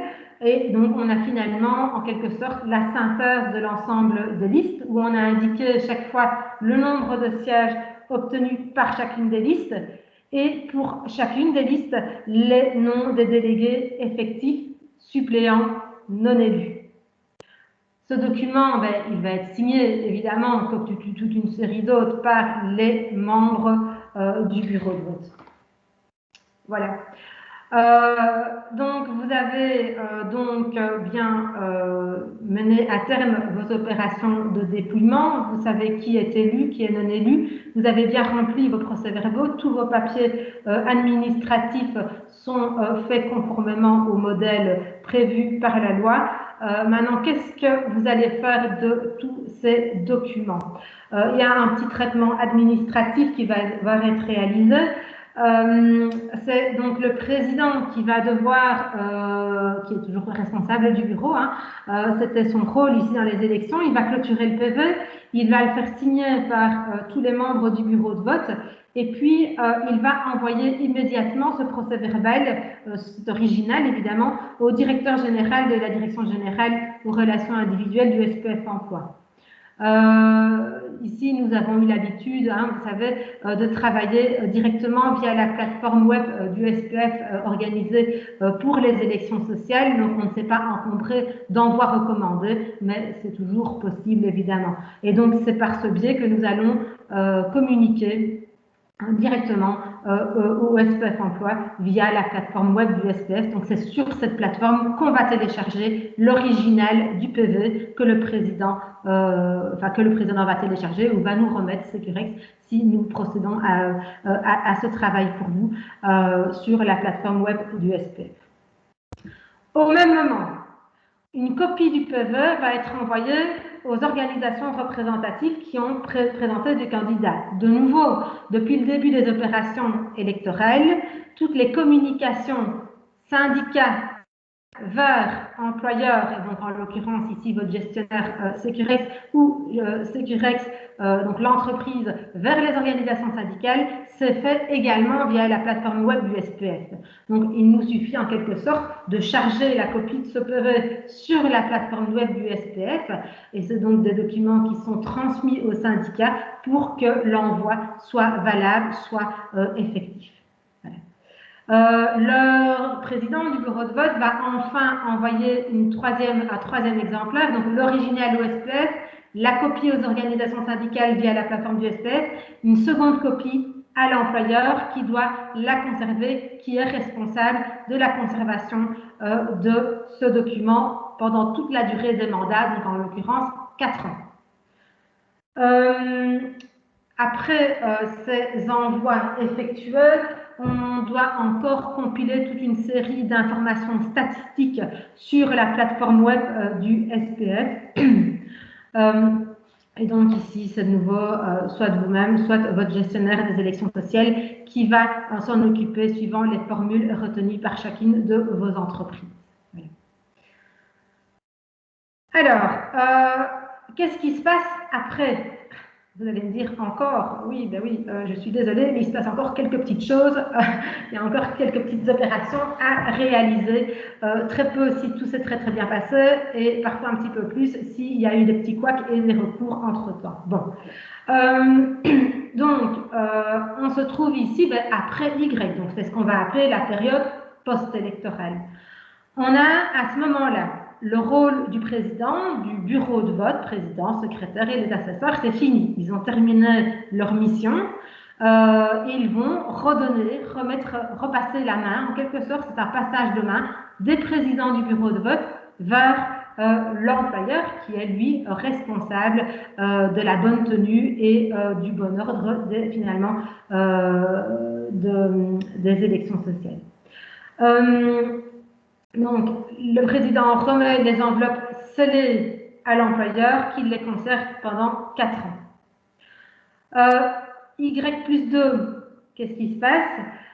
L'employeur, puisque c'est plus le président, on a dit le président a passé la main à l'employeur, c'est l'employeur qui est responsable à ce stade de l'affichage des résultats des élections à l'endroit qui a été utilisé jusqu'à présent pour les affichages. Donc, si vous faisiez un affichage électronique, c'est via l'affichage électronique. Si c'était un affichage ovale, c'est un affichage ovale. Donc, on va afficher le résultat des élections, le nombre de mandats obtenus, la composition du CE et du CPPT, ovale de l'entreprise ou tout autre endroit utile.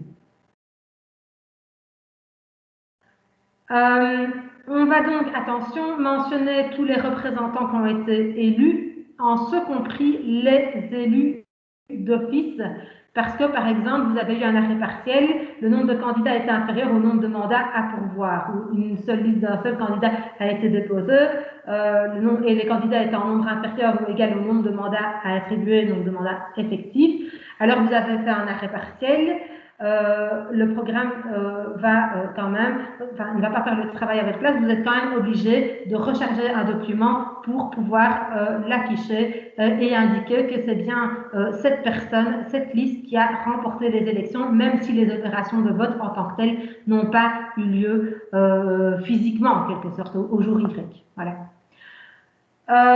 Donc voilà, vous avez fini, le président a fini sa mission, il a tout remis à l'employeur conserve tout bien dans des enveloppes pendant 4 ans et l'employeur affiche bien les résultats, on sait bien qui représentera dorénavant les travailleurs au conseil d'entreprise et au CPPT voilà, pendant les 4 prochaines années.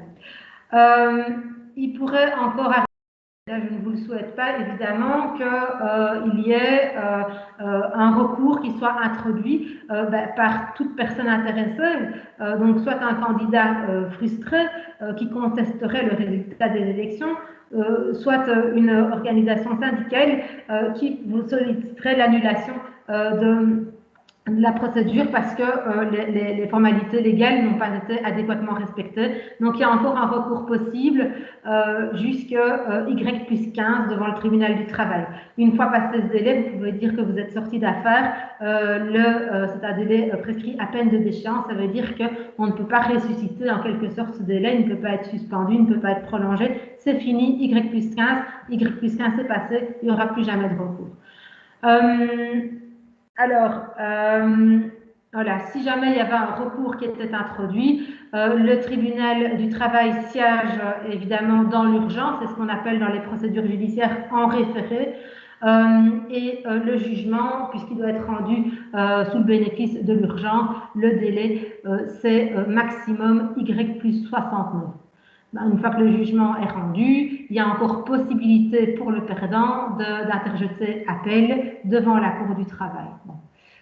Donc, voilà, évidemment, tout ça, on ne vous le souhaite pas et bon, jusqu'à présent, tout se passe fort bien, malgré les fameuses entraves que nous ont mis le législateur et les partenaires sociaux et cette fameuse crise sanitaire dans les pattes avec, voilà, malgré ça, je pense que tout se passe fort bien d'après ce que j'entends de chacun d'entre vous. Voilà, à Y plus 17, vous pourrez décrocher des valves, hein, parce que finalement, il y a quand même beaucoup de papier dans vos valves. On a toujours X qui est présent, on a toujours l'affichage de X plus 60, donc le bureau électoral. On a toujours X plus 77 avec la liste définitive des candidats. On a toujours X plus 80 qui est là avec l'affichage de la remise des convocations. Tout ça, on peut l'enlever, on peut le décrocher, mais on doit quand même le conserver jusqu'à Y plus 86. Voilà. Dans AY plus 45 au plus tard, vous devrez tenir votre première réunion CPPTCE. Il faut savoir que ça a confirmé, mais il y aura encore une formation qui va être organisée par nos soins début décembre pour vous expliquer comment procéder pour rédiger le règlement de votre intérieur, pour comment ça se passe les réunions au CE, au CPPT si ça n'a jamais été organisé dans votre entreprise, quels sont les rôles de chacun, quelles sont les missions de chaque organe, comment est-ce qu'on convoque les membres du CE à la réunion. Il y a un webinaire qui sera encore donné ici début décembre et vous recevrez toute information utile pour vous y inscrire en temps utile et on vous expliquera alors comment organiser cette première réunion. Voilà. Et donc on a dit Y plus 86, pas de l'affichage des résultats électoraux. Voilà. Moi j'en ai terminé donc avec mon exposé oral. Je vais donc revenir à mon écran pour voir un petit peu comment se déroulent les questions-réponses. Je ne sais pas s'il y a encore beaucoup de questions en attente. Diane? Oui, je vois pas de questions. Je crois que ça a été très complet, mais si jamais il y a des questions, n'hésitez pas à les poser. Vous pouvez toujours muter votre micro comme ça, soit via le chat. C'est comme vous voulez. Oui, bonjour Madame Voisin. Bonjour. C'est Sophia en ligne du Mont-Blanc. Voilà. J'avais mis une petite question effectivement sur le chat. Donc c'est spécifique à nous qui n'organisons pas de vote physique, mais simplement le dépouillement avec le bureau de vote. Oui.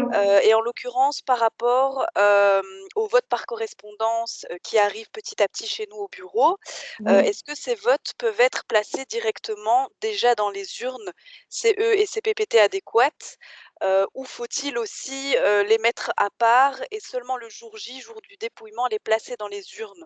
Vu qu'il n'y a pas de vote physique, il n'y a pas de personnes qui viennent se déplacer sur place, est-ce qu'on peut déjà les placer directement dans les urnes et voilà, comme ça, c'est déjà trié, elles sont déjà placées quelque part. Vos témoins ne seront pas là. Si vous Oui. les placez les unes après les autres, l'objectif aussi du législateur en disant ce n'est que le jour Y à la clôture du bureau que vous pouvez glisser vos bulletins dans les urnes, c'est non seulement parce que certains travailleurs physiques pourraient néanmoins venir, mais évidemment également pour que les témoins et les différents membres du bureau soient présents pour examiner comment vous allez reglisser les différents bulletins. Un témoin pourra aller dire, mais Monsieur le Président ou Madame la Présidente, vous n'avez pas glissé l'intégralité des bulletins de vote. Je suis certaine que sur les 250, vous en avez mis de côté 100 et vous avez truqué le vote, vous voyez. Donc je ne le ferai pas. C'est pas D'accord. mais c'est absolument pas conseillé si on s'en réfère aux principes généraux. D'accord, donc on place tous les votes par correspondance qui arrivent dans un grand sac et quand Oui. on commence le dépouillement à 10h par exemple, Oui. donc on prend enveloppe par enveloppe, on stipule sur la liste électorale le nom de la personne qui a voté, on ouvre cette enveloppe où il y a le nom dessus et on place l'enveloppe blanche dans l'urne CE ou l'urne CPPT. Oui. Oui, ok, ça va très bien, c'est clair. Parce que, donc, vous allez avoir le bureau de vote qui va s'ouvrir, les différents, néanmoins, évidemment, même s'il n'y a pas de vote physique, vous avez le président qui va arriver, les assesseurs, le secrétaire, les témoins, tout le monde va signer le PV et faire débuter les opérations électorales, même s'il n'y a pas de vote physique, et seulement à ce moment-là, vous allez pouvoir ouvrir les enveloppes et glisser dans les urnes. D'accord. Très bien. Et alors j'avais une deuxième petite question. Donc vous aviez, justement mentionné le tool, XY Agoria, qui permettra de faire le calcul. C'est-à-dire que pendant le dépouillement, en direct, on vous envoie enfin je vous envoie en tant que présidente, les calculs qui ont été effectués. Directement, vous implémentez ça dans votre tool XY, vous me renvoyez les réponses pour que je puisse tout noter dans le PV et le signer avec les membres du bureau de vote, suite à vos calculs? Oui, c'est ça. Donc, à D'accord. la clôture des opérations de dépouillement, quand vous avez bien comptabilisé vos bulletins blancs, vos bulletins Oui. suspects, etc., vous avez fait tout ce travail-là et vous en êtes à l'opération où vous avez compté Paul Durand, combien de votes nominatifs il a reçu, combien de votes de liste pour la liste, etc. Une fois que vous avez tous ces chiffres, vous me les envoyez, je les injecte dans le fichier, dans Oui. le tool XY. Ça va me calculer le résultat des élections que je vous communique, que vous pouvez indiquer dans votre PV, que vous complétez, vous faites signer et au final, vous me renverrez l'original. D'accord, très bien. Et alors ma petite dernière question, donc l'affichage se fait à Y+2. Hem, pour ceux qui ont un Y+5 de dépouillement, l'affichage se fait du coup à Y+5+2 ou? Ah, ça c'est encore une petite spécificité que le législateur n'a pas prévue. D'accord. Je demanderai l'avis de Diane également. OK. Diane, est-ce qu'on pourrait considérer qu'ici, le dépouillement se fait sauf erreur à Y, déjà le dépouillement se fait à Y+2 hein, chez vous. Oui, Donc, chez nous, c'est à Y+2, oui. ouais, donc est-ce qu'on pourrait reporter par exemple l'affichage au lundi à Y+4 ou +5? Selon moi, oui, mais de Oui, hein. l'autre côté, c'est vraiment exceptionnel, hein. Normalement, on fait le PV le jour Y et si jamais il y a encore des choses à ajouter, on peut faire un second PV 2 jours après les élections pour pouvoir être ajouté au premier PV.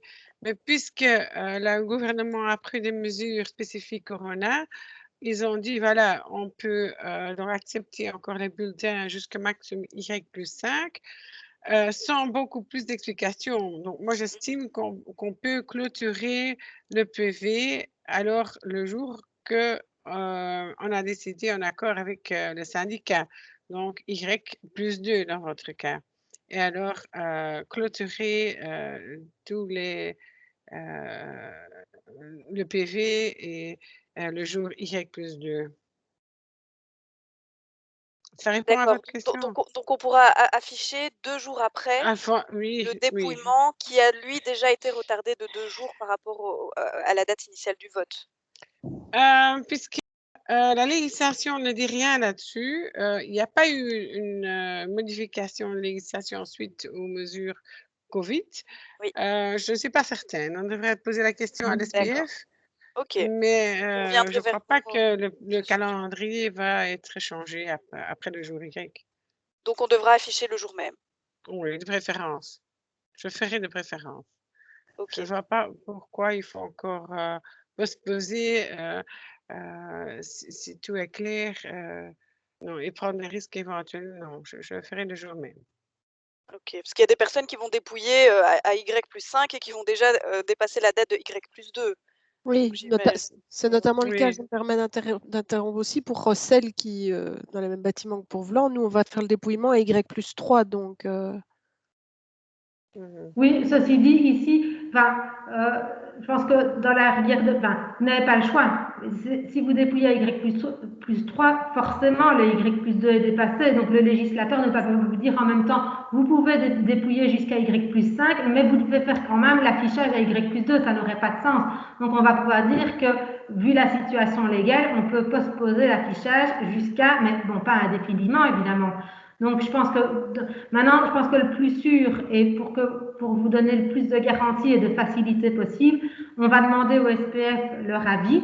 Et s'ils nous disent OK, vous pouvez dépouiller à Y+3 puisque c'est prévu par les législateurs et puis afficher à Y+5, tout le monde est rassuré et on est sûr. Mais voilà, on préfère ne pas vous faire prendre le risque si ce n'est pas avalisé puisqu'on a en quelque sorte un vide législatif.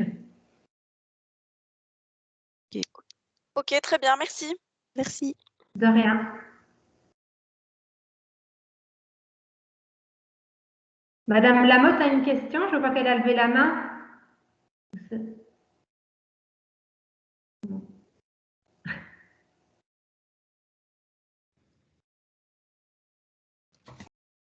Je dis, chez nous, au Théâtre National, tous les votes vont se faire par correspondance puisqu'on est tous en télétravail. Oui. On va faire, donc, nous, le dépouillement, c'est un Y+5. On va faire l'affichage le jour même. Mais il n'y a que les membres du bureau qui seront présents physiquement sur place. Comment fait-on pour avertir, c'est un peu bête ma question, mais pour avertir les candidats qui ont été élus et ceux qui ne le sont pas? On a beau afficher dans l'endroit où il y a déjà tous les panneaux, mais il n'y a personne qui va les voir, parce que physiquement, il n'y a aucun membre du personnel, à part le bureau, qui sera là pour le dépouillement. Jusqu'à présent, tous vos affichages se sont faits de manière physique aux valves, en fait. Ils se sont faits de manière physique aux valves, oui, mais il n'y a personne qui passait pour les, pour les voir, quoi. Il n'y a pas eu d'envoi par mail ou quoi à l'ensemble du personnel. Donc, bon, mais c'est surtout le jour du résultat que je pense que les gens auront envie de savoir s'ils sont élus ou pas. Alors, comment peut-on communiquer? Est-ce qu'on envoie un mail collectif à tout le monde? Je ne sais pas. En principe, il y a plusieurs candidats qui seront présents au bureau de vote comme témoins. Je ne sais pas. Honnêtement, Vous avez reçu une liste du syndicat avec les noms des témoins? À ma connaissance, non. Si, je pense que y a 2 témoins qui sont prévus. De chaque syndicat? Mais on n'a qu'une seule liste, hein. On n'a pas plusieurs syndicats. Oui. Ils doivent être invités. D'accord. Et ils seront certainement présents. Ils seront aussi directement qui sera élu. D'accord. À la plateforme web du SPF, l'employeur va devoir envoyer les résultats sur la plateforme web du SPF à l'attention des organisations syndicales. Ah oui, d'accord. Donc, à ce moment-là, les organisations syndicales vont recevoir un mail du SPF et les organisations syndicales vont pouvoir aller consulter immédiatement qui de leurs candidats a été élu. Et donc, eux peuvent communiquer avec leurs candidats. D'accord.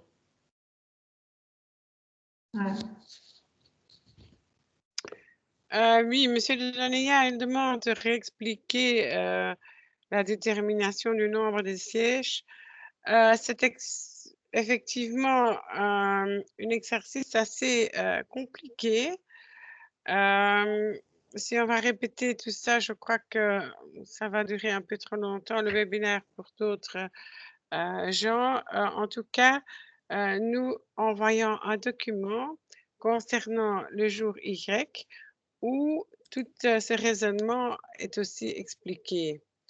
Pas nécessairement avec des exemples, mais on pourrait en ajouter. Mais le tool fait effectivement le calcul automatiquement.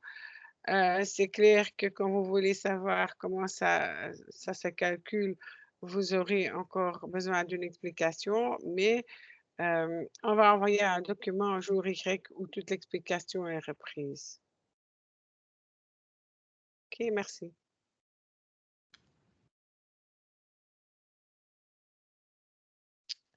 Madame Gulsen, vous avez une question? Je vois que vous levez la main. C'est Madame Pierre. Oui, bonjour. Voilà, ma question, c'est que j'ai différents bureaux en Belgique, Alter, à Liège et ainsi de suite. Ouais. Il y a des présidents, assesseurs et témoins pour chaque bureau. J'ai une question d'un de mes présidents. Il y a 4 ans, les présidents et les assesseurs et les témoins étaient présents. Ils ont mis donc les votes dans les urnes. Ils ont scellé les urnes et ils sont venus directement à Bruxelles, où il y a le siège. Est-ce qu'on peut le faire ou pas? Sachant que les urnes ont été scellées et qu'on les a réouvertes en fait compte en présence des témoins, des assesseurs, mais de Bruxelles. Normalement, ce sont les témoins de chaque bureau et qui. Oui, il y avait le président dans la voiture avec un témoin. Je pense, Diane, tu peux répondre à cette Oui, question-là? quand il y a des bureaux secondaires, il y a aussi un président, un secrétaire et les 4 assesseurs d'un bureau secondaire. Ils ont aussi leur mission, leurs tâches, leur rôle et en fait, une partie du travail est à effectuer par eux. Oui. Et aussi remplir le PV jusqu'à la page 4, c'est aussi à eux de le faire et après, ils peuvent déménager l'urne et fournir le bureau principal toutes les informations nécessaires. Si dans votre situation, ça paraît compliqué pour une raison ou l'autre, et à condition que les témoins sont tous d'accord, et à condition que les urnes sont bien scellées, et à condition effectivement qu'il y a un témoin qui accompagne le président avec les urnes, et à condition, je mettrai quand même ça comme remarque dans le PV, on pourrait accepter et ne pas avoir des problèmes par après. Mais en principe, le bureau secondaire doit faire une partie du travail. Ok, je vous remercie. Voilà.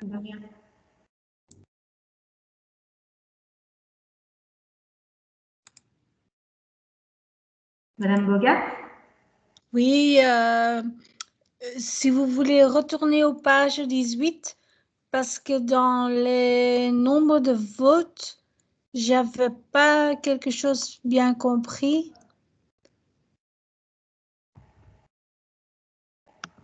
Attendez, hein. On y a presque.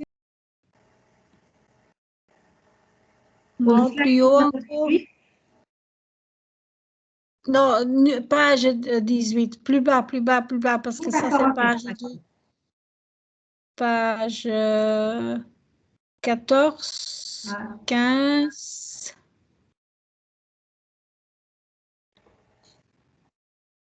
Oui. Ici? Non, c'était un tableau. Descend. Ah? Oui, là. Là, Oui. j'avais pas compris. 1, 2 et puis 3. D'où vient les 375?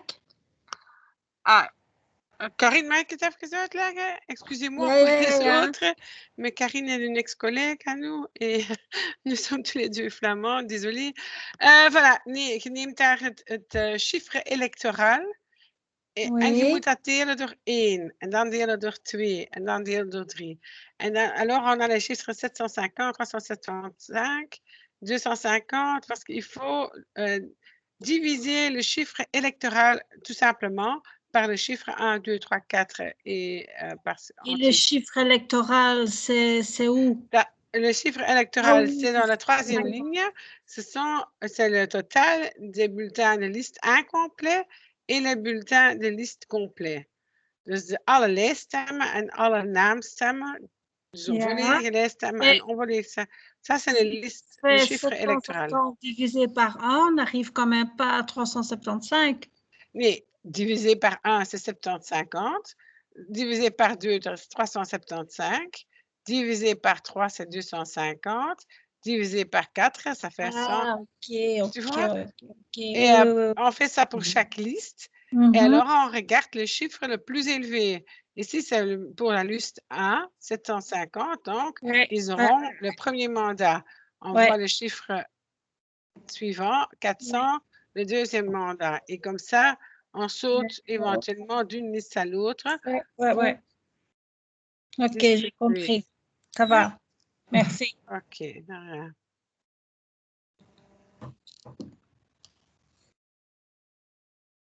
Il y a encore des questions? Non. Les slides, on ne sait pas avoir en néerlandais alors. En fait, vous savez tous qu'on travaille avec Agoria pour le tool XY. Suite aux mesures Corona qui ont été prises récemment par le gouvernement, on a dû changer un peu notre support, nos services. Et on a reçu d'Agoria du support pour ce webinaire. On avait pu utiliser les slides Agoria, mais normalement, on ne les distribue pas aux clients. Droit d'auteur, question de droit d'auteur. Donc, on ne va pas les envoyer aux clients. Par contre, comme j'ai déjà dit plusieurs fois, on a rédigé un document qui reprend effectivement tout le raisonnement et tout ce qui a été expliqué ici pendant ce webinaire. Ok. Françoise a aussi expliqué beaucoup plus que prévu. Elle est allée très dans les détails. En fait, le but était d'avoir un workshop pour les présidents d'entreprise. Elle a vraiment expliqué tout le raisonnement du calcul et de distribution des mandats et pour désigner les élus. Moi, je n'ai pas fait la même chose en néerlandais puisque nous utilisons le tool et pour les clients qui veulent, il y a toujours la possibilité d'avoir notre présence virtuelle le jour des élections. Donc, s'il y a des questions au niveau de nullité, par exemple, ou des bulletins suspects, c'est ça? Et le président ne sait pas quoi faire, quelle décision à prendre, ou il y a des difficultés, votre gestionnaire de dossier peut être virtuellement, comme on fait maintenant, présent pour vous aider, mais aussi pour introduire les résultats de la vote dans le tool pour la rédaction, pour d'abord le calcul des élus et pour la rédaction du PV. Oui. Et on va recevoir un document vierge PV qu'on doit compléter. Vous allez encore recevoir tous un mail. Oui. Jeudi ou vendredi, on est en train de le préparer avec tous les documents que vous avez besoin pour le jour Y.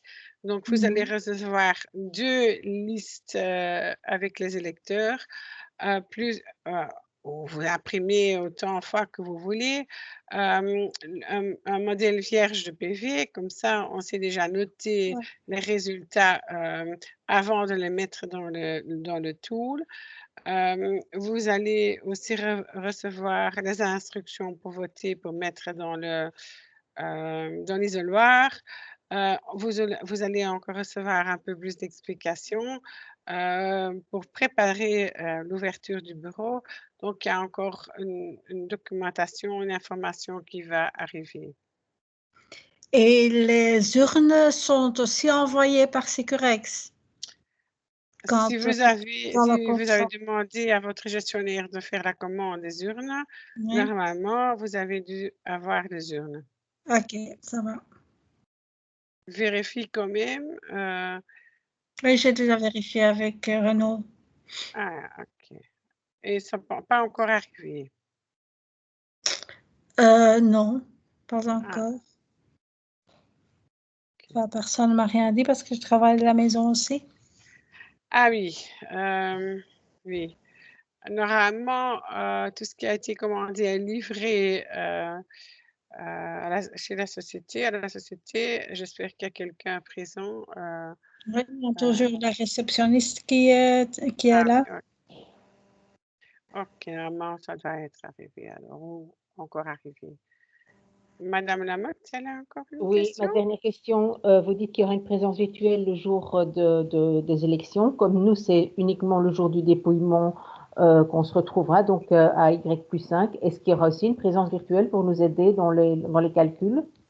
C'est possible puisque on a tout simplement déplacé alors le jour, mais si ça arrange votre gestionnaire dans son agenda, parce qu'on va encore regarder jeudi, parce que demain est un jour férié, avec tous les gestionnaires de dossiers, le planning, parce qu'effectivement, s'il y a plusieurs sociétés qui ont changé la date, on doit voir qu'il n'y a pas un couac quelque part. Il faut, si vous voulez une assistance, il faut bien le signaler à votre gestionnaire et alors vous aurez une invitation pour Teams comme maintenant.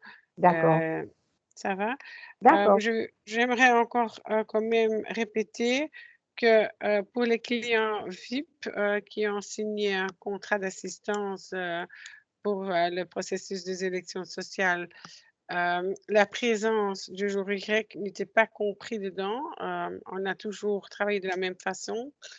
En fait, donc, aussi bien comme notre présence physique, notre présence virtuelle sera facturée au tarif qui était de base, qui était prévu dans l'offre que vous avez signée en 2019. Donc, ça, je dois voir avec la personne qui s'occupe des ressources humaines chez nous, parce que ça, moi, je ne sais pas du tout si c'est prévu ou pas. Je vous poserai la question alors. OK. Merci. Si vous avez encore une question par la suite, vous n'hésitez pas à nous envoyer un mail ou à vous adresser directement à votre gestionnaire des élections sociales. Ça va? OK.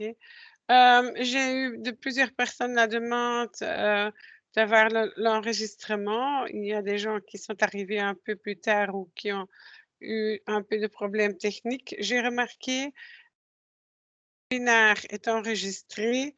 Si vous voulez avoir l'enregistrement pour réécouter l'explication de Françoise, c'est tout à fait possible. Vous faites signe à votre gestionnaire de dossier et on peut vous envoyer l'enregistrement. Ça va? Il n'y a plus de questions? Mais je terminerai en vous souhaitant beaucoup de succès dans les dernières étapes vers ce fameux jour Y. Et puis, bien sûr, nous, moi, votre gestionnaire de dossier, toute l'équipe est là pour vous aider en cas de difficulté. Donc voilà, que tout le monde dans votre entreprise et vous-même se porte bien. Voilà, beaucoup de succès. Merci beaucoup pour votre écoute et votre attention.